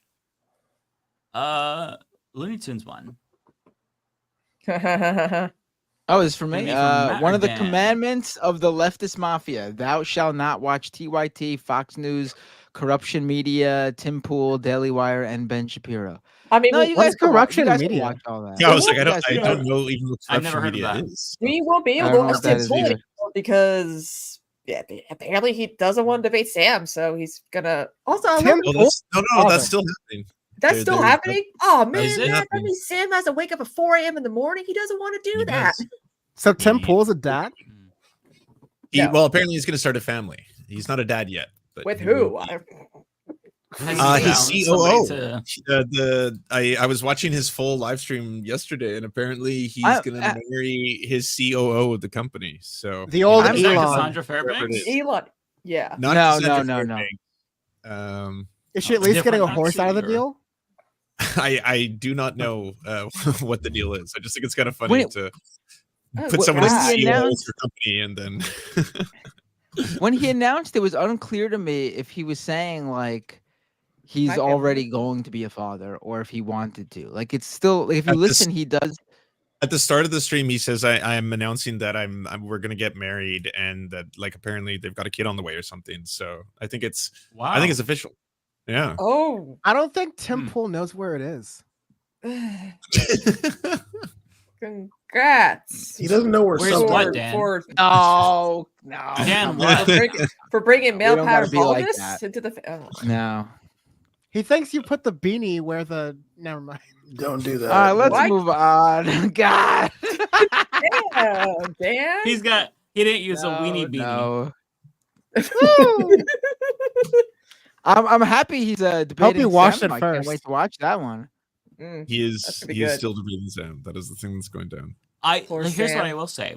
I hope that having a family changes him for the better, and he realizes that he might be creating a world that isn't the best to bring a kid in.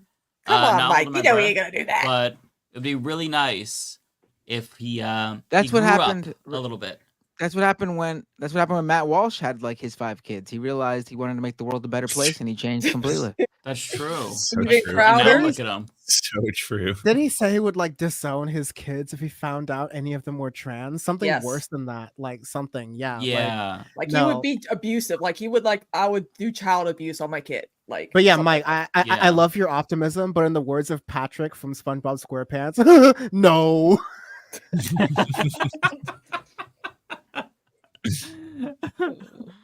Yeah. Some people, they just don't change. All right, Sakti with $5. Thank you, Sakti. I know we're losing. I want to know if we've lost. Cat from Halo Reach. That's a throwback right there. Next one here. For either Matt or Dan. It's for me. Sassy Sassarai says the right uses communication as a delaying tactic. I think any politician does too, because I mean, rightly the whole, okay, Israel, we're giving you 30 days to figure out what the hell is going on. Like that is a rhetorical delay tactic if I've ever seen one, because there's nothing that can be proven or solved or fixed in 30 days that is not, like many things that have to do with America domestically, just an issue of political will. And when we're looking at the Israel-Gaza situation, Benjamin Netanyahu has no political will to downplay the conflict. It's just obvious. And America, through our taxpayer money, which is like haunts me every single night and every single day, it's just continuing to enable that. So yeah, I think it's just it's a tactic that politicians use and employ. I'm not saying the right doesn't do it, but it's just like everyone.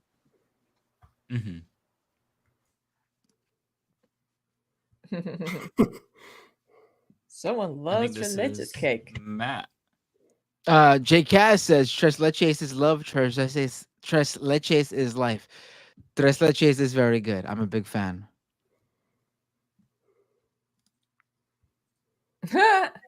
Rachel Atwood says, does Christina offer personalized makeup tutorials? Do you?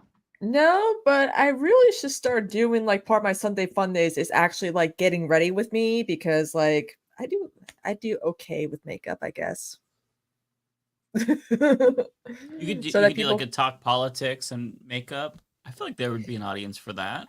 There's a TikTok live. There's a TikTok live, like, you know, hustle in there for you, for sure. You know what's funny is that Yeah. that's how I started my like YouTube channel doing that, but no one watched me, and I was like, let me do Twitch, and well, here I am now.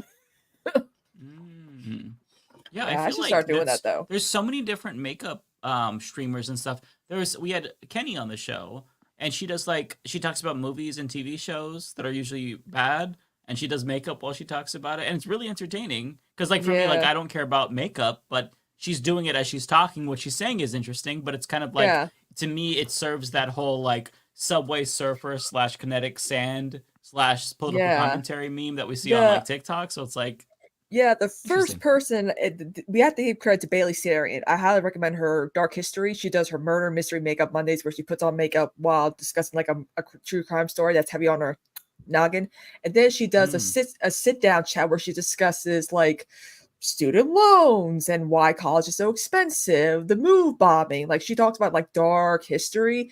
So like I highly recommend her channel, because we try to watch them, like she drops a new one like every week or every other week on Thursdays, and it's so good. We learn a lot. Like she's she went deep into like why you know college is expensive, who's to blame, and all that, and What's like her name other again? Bailey Sarian. I can vouch for these streams. I think I've seen one of them because like Christina rated them and it was pretty good. Yeah. Yeah. Oh, it's good on YouTube Twitch? channel. No, YouTube channel. Oh, YouTube. Okay. Yeah, Oh she's wow, got she's like, humongous. She has like 7. yeah, she's the reason why you see so many people do the chit chat, like talk about something while putting on makeup thing. Wow. Yeah. Very cool. Yeah. She's pretty lefty too, like, which is good. Nice. Yeah, that certainly helps to make them tolerable. Yeah. Anyone tolerable. Somebody else with some tres leches. I'm not It's sure not if it's for for me. Dan or David. But we all I'll read it. so Have some tres JCast leches cake, bro. JCast is buying all of us cake. Yeah. I don't know what we're doing with this, but if you want to buy us some stuff for election day, please. We're gonna be I'm gonna be streaming for. I remember talking shit on Hassan in like 2019 for his marathon streams, and look who was wrong. But yeah, I'm gonna be streaming. Well, at least you're always right about the internet. Yeah. I used to, not to dox myself or Hassan, but I used to live down the street from Hassan's house. But the way Los Angeles works is that I had better internet than he could possibly get, just because of the way it was wired. And so I would just be like, well, why don't you just get so-and-so fiber company? And he would flip out. It was like the easiest way to trigger him. Because yeah. But yes, now I just live in a different place that also has fiber. Fiber, folks, it's great. Anyways, more super chats. All right. And now I want tres leches cake. Damn. Yeah. Okay, fam, so before you get to the next one, I gotta dip out. I have to go meet my partner for dinner. So I love you all. It was Take great care. doing the collabo streaming with the other side. Bye. Take care, Bye. Lance. Yeah, Appreciate you. We'll Bye, see you Lance. next Wednesday. All right, Asa with $2. Thank you, Asa. I'm gonna call it Kamala could win from Michael Moore. Great point. I think he has a really good track record with predictions, and he says that she is going to win for sure. So, take from that what you will. Another one from Asa, $2. Thank you, Asa. If Trump wins, P25 would essentially ban GTA 6. It's possible. It's possible. Never underestimate the authoritarian streak of the woke gaming complex. It's about ethics and video game journalism, guys. We need bigger titties on these minor, actually aged characters, apparently, which is it's creeping me out. It's so bizarre to me. I genuinely don't understand why they have to be attracted to the characters. Play The Sims. Seriously, you can literally make them however you want. You can make them with big titties and big ass. I don't care. Like seriously, you could even do a Wicked Whims mod where your whole Sims household of like men and women can have a gangbang. Like I'm not even kidding. Oh my god, you can do that in The Sims now. If you download the right mods, you can. Oh. It might slow down the game a little bit, but I'm once again asking these gamers to just like go outside and talk to people, man. It's not that hard. I swear. I wish I had real problems though, like these dudes have. Yeah, right. You don't know what it's like to just have a game with the promise of no censorship, and then they censor some cleavage with a shirt that was not supposed to be there. I did everything right, and they censored me. Asa, again, thank you, Asa, with $5. Mind y'all, in the U.S., Palestine isn't the biggest issue for Americans. Kamala is known to have a better plan for the economy than Trump by a mile. I think that's a good point as well. As much as we hate to admit it, I do think that Americans just aren't plugged in to foreign policy as much. I think young people are, but average Americans don't really know. And that makes me sad. I wish that they actually cared about where their tax dollars are going, but that's just not the reality.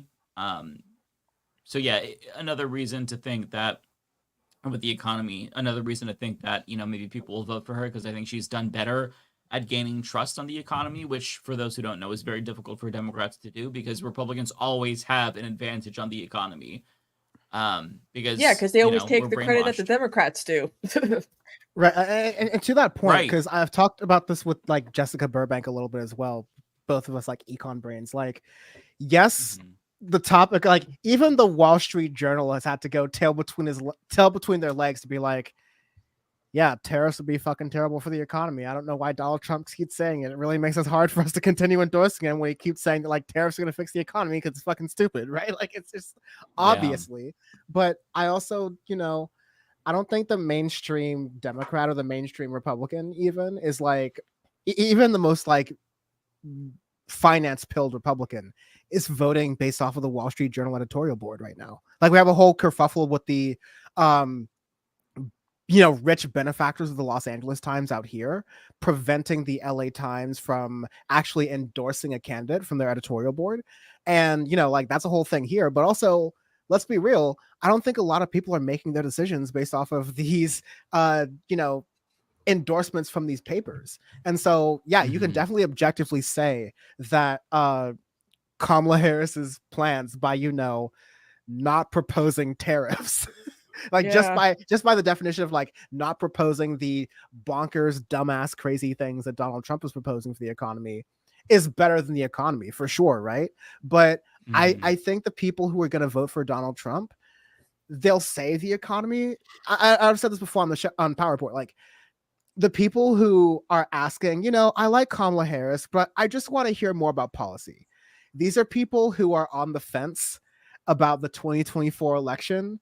And at the time I was talking, September 2024. They don't give a shit about policy. They want to feel like they want to feel, it's vibes. They want to feel like they care about policy. They want to feel like they're smart and informed. In reality, they just want to be like, hey, you're black, make me not like, you're a woman, make me feel a little bit less icky about that, please. Red summer, please. Yeah, no, 1000%. Okay, Chris Corcoran with $5. Thank you, Chris. Have you seen guys like Charlie Kirk warn about an upcoming deepfake Trump video? Maybe we'll get something real, a Trump N-word video, perhaps. No, it's the groping video where that's what he was saying. I'm like, but again, the October surprise was nothing. You know why? Because nothing's going to convince his followers to abandon him. Nothing. Like no matter how many stuff gets leaked. I agree. No one cares. As much as I would like to think that Americans would be turned off by Trump saying a slur, I think that most of them might be even more mobilized. That's how little faith I have in this country. Yeah, when it comes to get out the vote, Trump dropping the hard R might actually be more helpful than anything Elon Musk is doing. Wait. But he's doing this. Woo! The idiot jumping, yes. Trying to make an X for what is this obsession with that letter? I don't get it.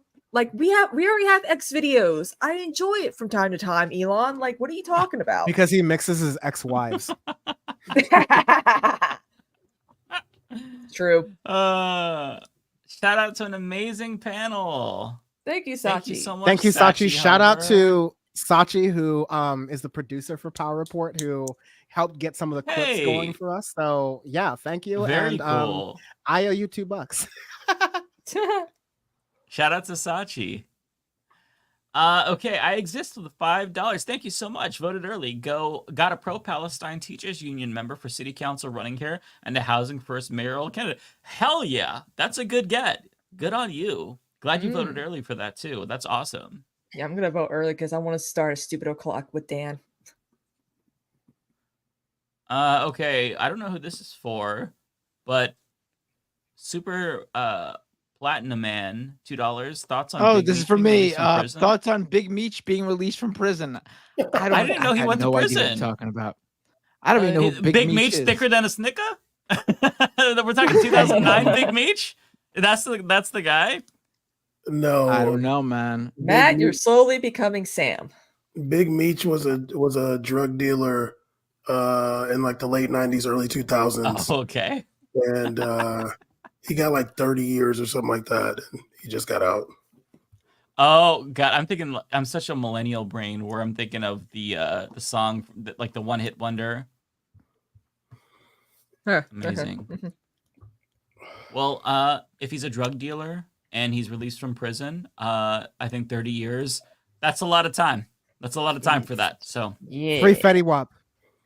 Similarly, millennials love him.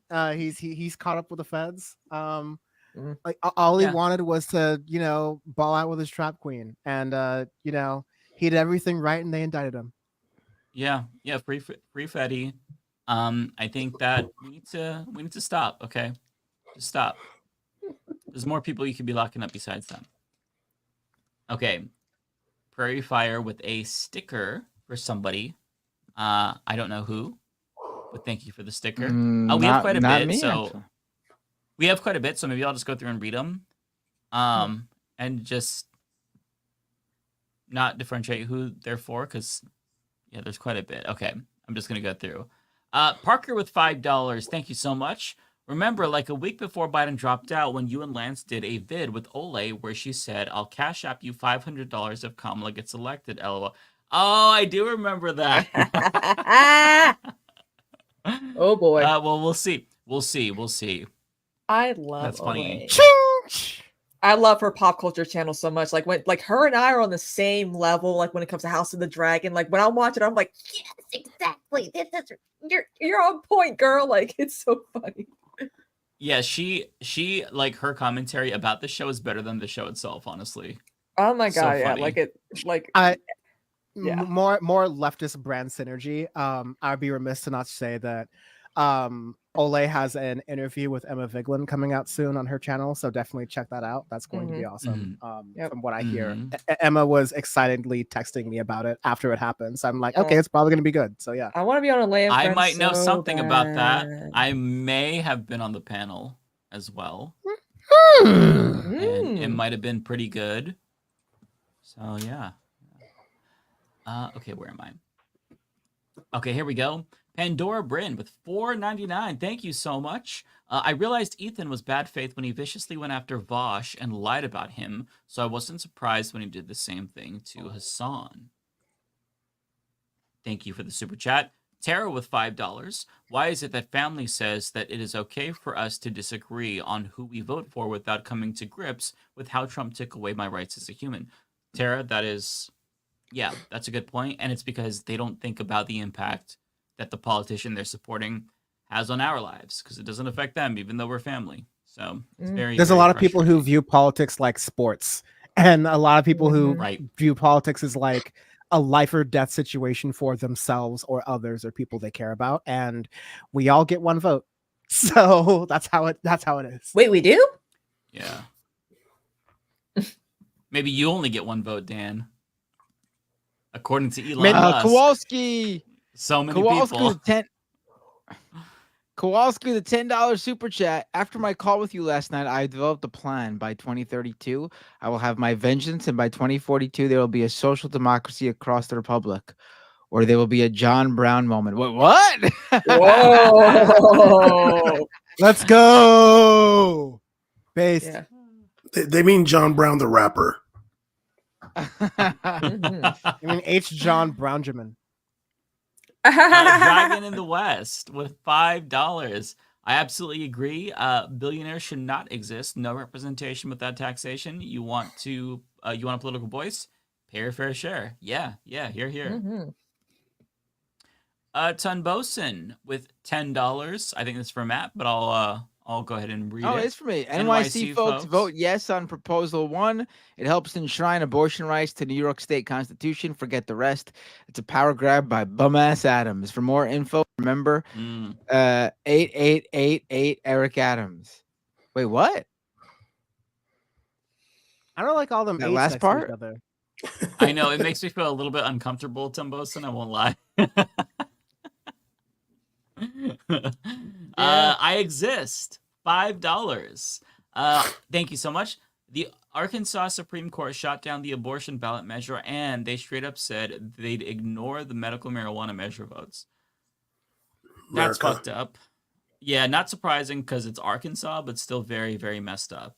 They don't even know how to spell their own name. Like they spell it like Arkansas, and then tell us to call and them I pronounce it as Arkansas. Arkansas. Right. We're supposed to go along with it. They just think they can make the rules. Fuck you, Arkansas. Mm-hmm. Like Except for the Maryland. nice people. No, it's Maryland. Yeah. Okay. Andrelyn de Bashore, $20. Trying for weeks, and thank you so much. I'm not sure who this is for, but very generous. Trying for weeks to send super chats, but YouTube wouldn't show the pay button. So mad this week. Found I had text zoomed to where the button was pushed off the frame. Oops. Still won't let me pay anyone but Matt, though. Sorry, others. Hey, it's no biggie whatsoever. You are not. Oh, that was for me. Obligated. Thank you. Thank you, nice Bagashagi. And then you mispronounced their name. So disrespectful. How is it said again? I can never remember. Bashore. Bashore. Right. I like how I believe looks, that's the and correct. I like saying Bagashagi.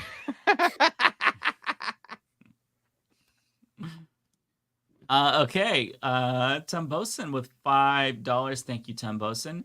Yes, it was all a last-minute push by bum-ass Adams. Remember, fuck Eric Adams. Yes. I'm gonna keep I using love this bum-ass Tumbosin. Adams. I love this version of He's on fire. going balls to balls on Eric Adams. Jacqueline Leitch, thank you for the go ahead. $6.99. Comment, please, on the effects as you see it of Biden offering an apology to USA First Nations for 150 years of residential schools planned for soon. Should have happened sooner? I mean, that's cool. So, It's better are than you- not doing it. Right. So he's going to make this apology? It says planned for Should have soon. happened a lot sooner, but I apologize for not being more well read on this, but this is news to me. It seems like, Right, same. But like Biden has, he had, and there's a little bit of a kerfuffle around this, but at the White House, he had a lot of trans folks, there ceremonially. And, Biden hasn't been actively hostile as an administration towards the trans community. Has he been helpful during an onslaught that's been arguably internally sort of cleansing attempt towards making it harder for trans people to exist, knowing that a lack of trans affirming care leads to an increase in self-harm with people in the trans community who are experiencing gender dysphoria or anything like that. I think Biden has been a good bystander. He's been willing to do the ceremonial stuff, and my initial read just seeing off of this comment is this seems like another one of those ceremonial things. I would love to see kind of like what Christina was saying, real easy to do this in the twilight of your administration when you're a lame duck, and there's a lot more that could be tangible to that I think could be done for the descendants of Indigenous, Native American, First Nations folks around the country. Just go to any reservation that their main economy is a casino or a weed dispensary and talk to some of the people there, and you'll be like, okay, it's real nice that you're offering the apology. What about the reparations? Also, can he apologize for Gaza or nah? Maybe another 350 plus years or so. We'll get that apology. Right. From someone. We'll start doing land acknowledgements for Gaza in 400 years. Yeah. Sad but true. Okay, Justin Welsh with $5. Thank you, Justin. Mike, how are you voting on Measure 118? I've seen some progressive groups like Working Families Party pull their endorsement. So I don't know what the wording is and whether or not voting yes or no, I don't know what effect that has, because sometimes these ballot initiatives are worded weirdly, but I will be not supporting the measure. So this is the universal basic income one, I believe, which sounds amazing at face value. But the more I learn about it, the more it seems like a catch-22. So basically it is going to be funded by our general fund, which means we're pulling from the pot that funds healthcare and education, and we're giving everyone a tax rebate. And so we're going to undermine public services, and it just seems like a really bad way to implement it. And I feel like this could be used as an excuse for austerity in the future, because if we're underfunded and our general fund is depleted because of this, then, does that mean social services will go away? The people who are supporting this say, no, that's not the case, and it's baked into the amendment that can't happen. but there's so much about it that just seems wrong. And I think that if we're going to do UBI, I would support it, but it needs to be done correctly. And this just feels like almost cynical in a way. Like, it feels like they want to put this up to a vote so they can say, see, look, even Oregon, who's progressive, voted against the UBI. But it's not really, it doesn't really feel like a UBI. It feels like it's a tax rebate for everybody. And I think that it would be more beneficial to the whole state if we did not underfund our public services and schools. I think that would be catastrophic if we did that. So I'm probably going to vote no on this. I'll do more research, but I'm leaning heavily against it because I do not like the implications of it. They need to come back with a better way to fund it, and then I'd support it, because I love the idea of putting money in people's pockets. I think it'd be cool to have something like that, but this just seems awful. It seems like a way to maybe, like, once it's depleted, then figure out a way to do state taxes. For those who don't know, we don't have like a state sales tax in Oregon, so we don't have to worry about that shit. And so maybe this is a way to sneak that in. I genuinely don't know, but it seems so cynical. I'm heavily leaning against it, but I still need to read more. Okay. Miss Peppermint with $20. I believe this is for Binder. Hold on. It's okay. Well, I will read it. The NYC ballot measures on the back of the ballot are apparently all proposed by the Adams administration. Perhaps the Working Families Party has the right idea, but I would be wary. Yeah, so your instinct was right about this, Matt, for sure. T-King with $2. Monthly reminder. That is for me. Monthly reminder to get Owen Morgan on Leftist Mafia. Yes, we'll do. Okay, and then we have Chris Corcoran with $10. Thank you so much. I saw a new vid of Cori Bush on how Kamala was one of the few people to be privately welcoming to her after she called for a ceasefire. She said she sees an opening and Trump would be worse on Gaza.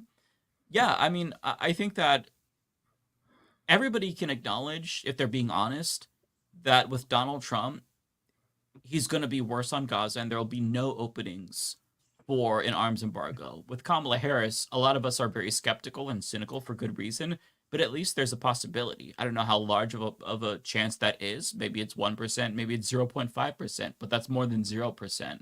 So I think that even though, we don't know either way, and we're kind of having to read between the tea leaves based on every little thing that she says and what others around her say, I think that just the mere possibility of her not being as bad is important. Like, we're splitting hairs here, but I think it's important to split those hairs, because even though these are small differences in the grand scheme of things, there's differences that would mean life or death for certain people. I mean, if she delays some shipments, that's better than nothing. And I know that sucks, but sorry, go ahead, Dan.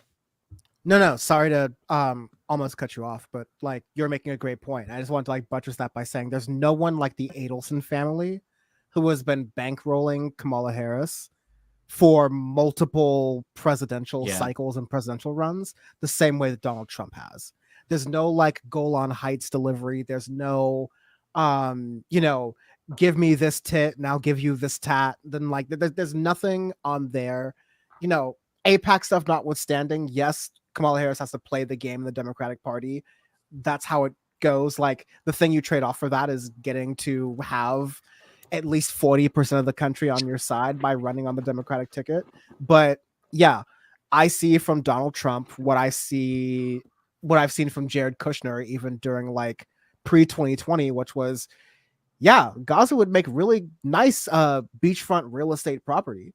And that's what I see Donald Trump doing. And what I see Kamala Harris doing is, I don't see her going, let's let the Courtyard Marriott like start to build some properties in Khan Yunis. I don't see that from Kamala Harris, even though like these are Democrats, so I'm tempering my expectations. Well, I think that the difference is Iran. Like when October 7th happened, I want to say it was like the next week, Anthony Blinken was saying like, oh, Iran didn't have anything to do with this. And I don't even believe that, but like, I think that no matter what, the Trump administration is saying, Iran's behind it and we need to bomb them or invade or whatever. I think in a Trump presidency, like Israel goes like balls to the wall on Iran, and like probably we're having American bombs falling in Iran like soon. I mean, if not, like I wouldn't even like.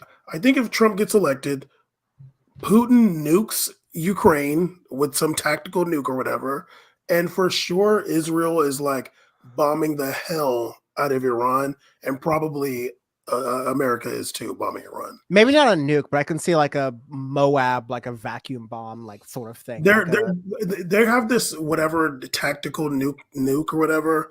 I think that's on the table right away if Trump gets elected. Like, and for sure, obviously Netanyahu is keeping this war going partly because he wants Trump to get elected again, and I don't think it's to just keep on, destroying Gaza. I think it's for Iran.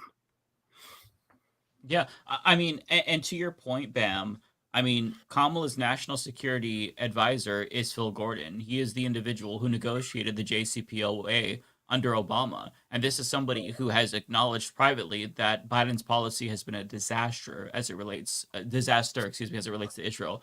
So having him be in the ear of the president is better than whoever the fuck Donald Trump is going to choose to be in his ear. Because it's going to be some psychotic, Islamophobe, anti-Arab dipshit who is... It's going to be Netanyahu.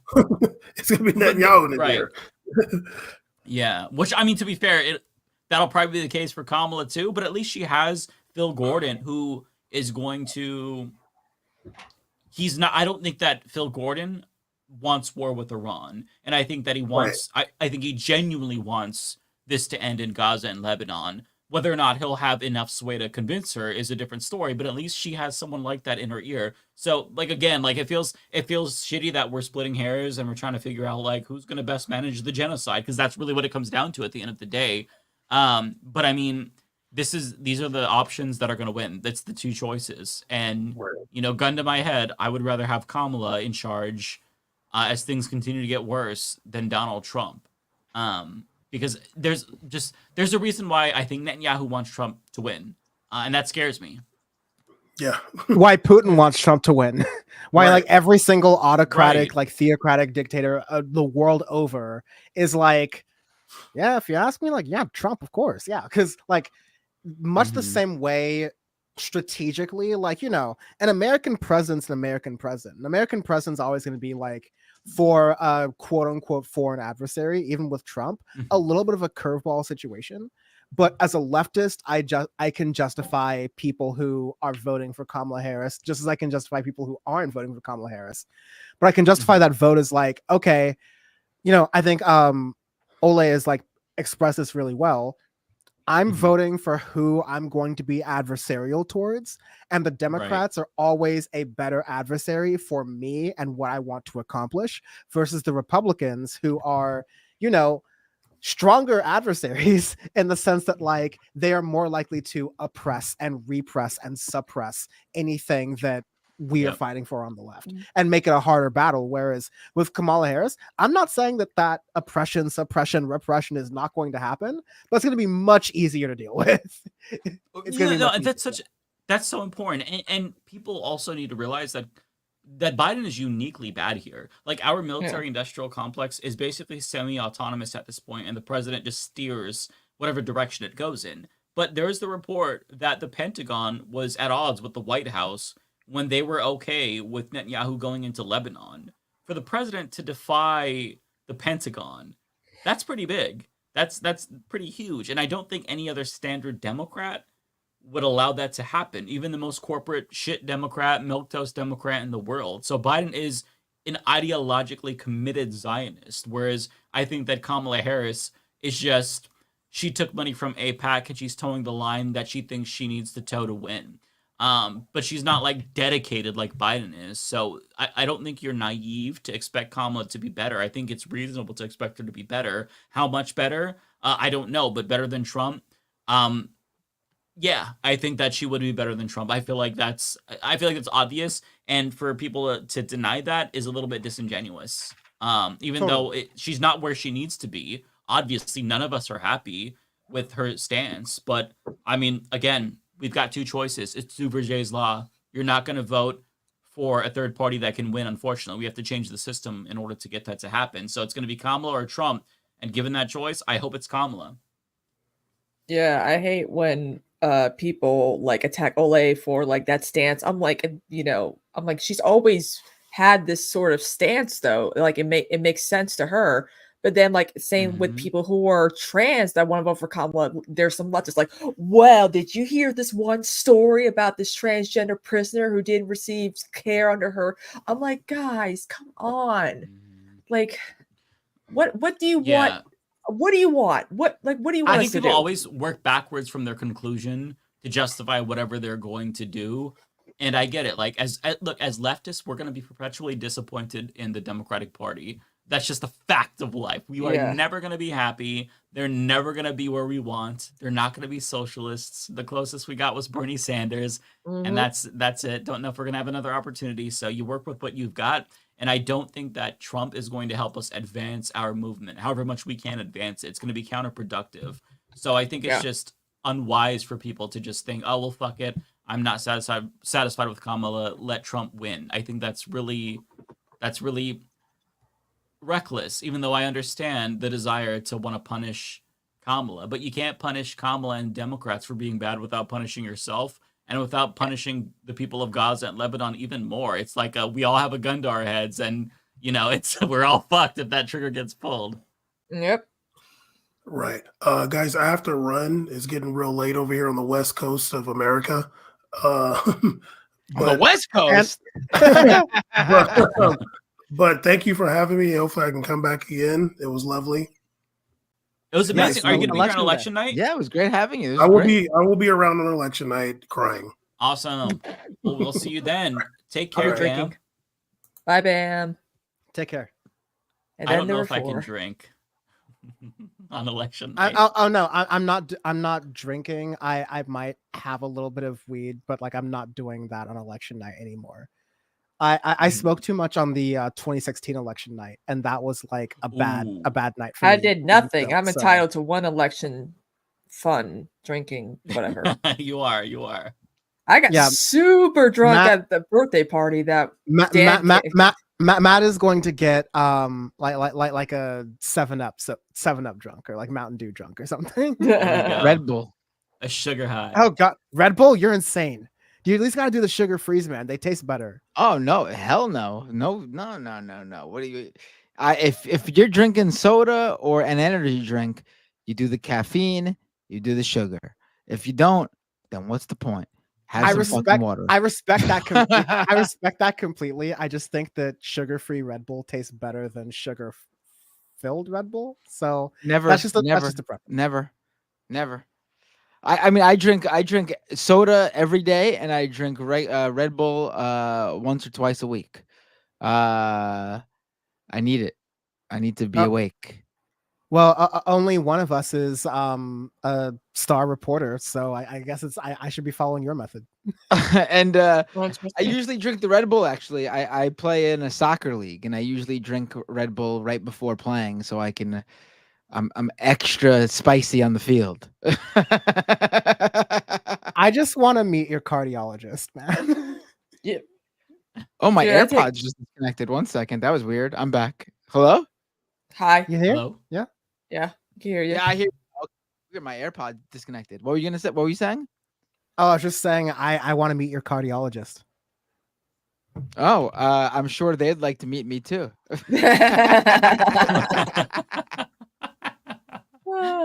That's bold of Dan to think that an American has a cardiologist. Yeah, I was thinking Matt was gonna say that too. I was like, wait a minute, he probably doesn't have one. Yeah, you should see mine. Like I used to drink like a freaking like bag energy drink every day and take Wellbutrin.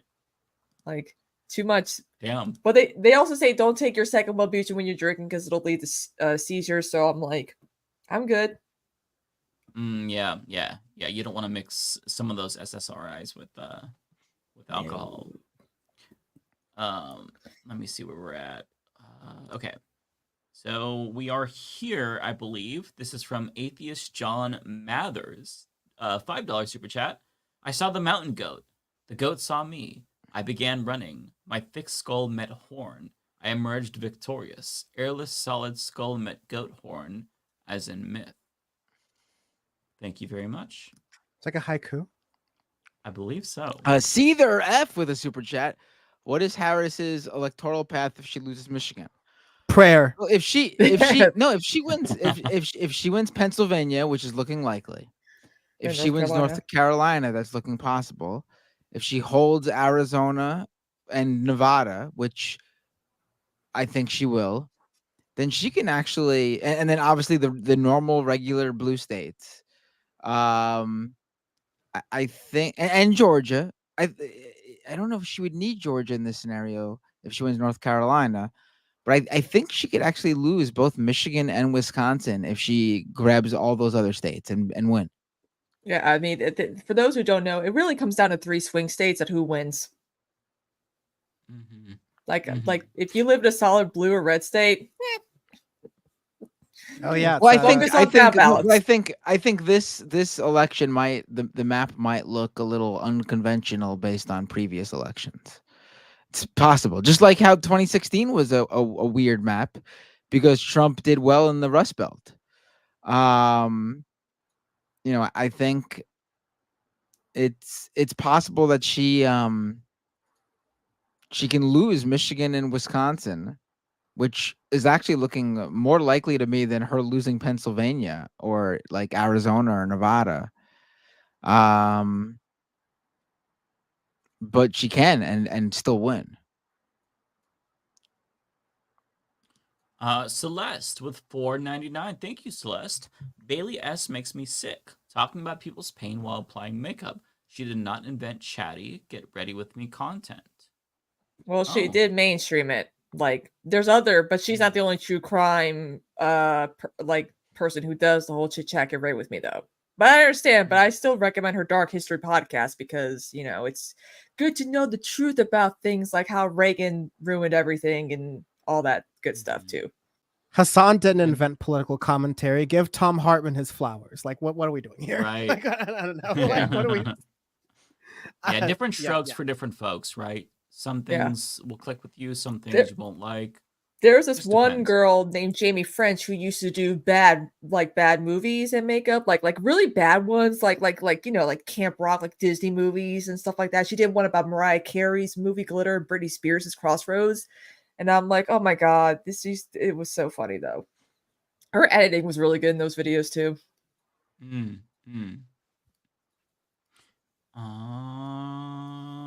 Okay.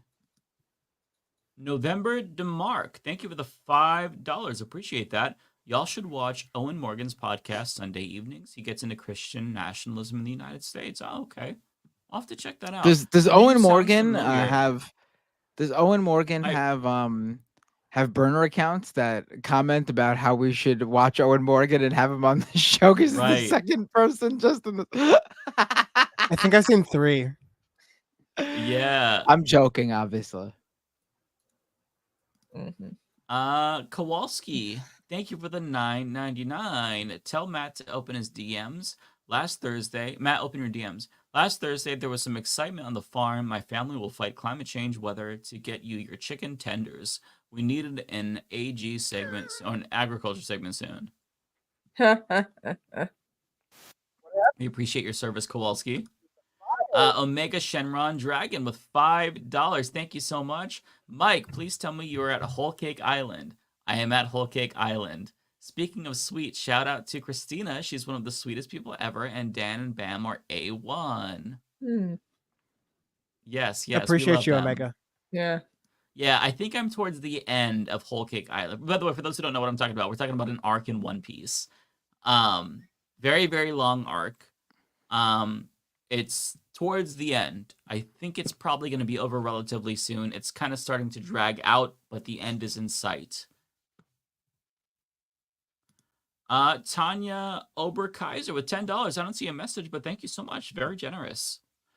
Asa with $5. Thank you so much. One of Kamala's top advisors was an architect for the Iran deal. Yeah, Phil Gordon. Absolutely. That's what does give me a little bit of hope.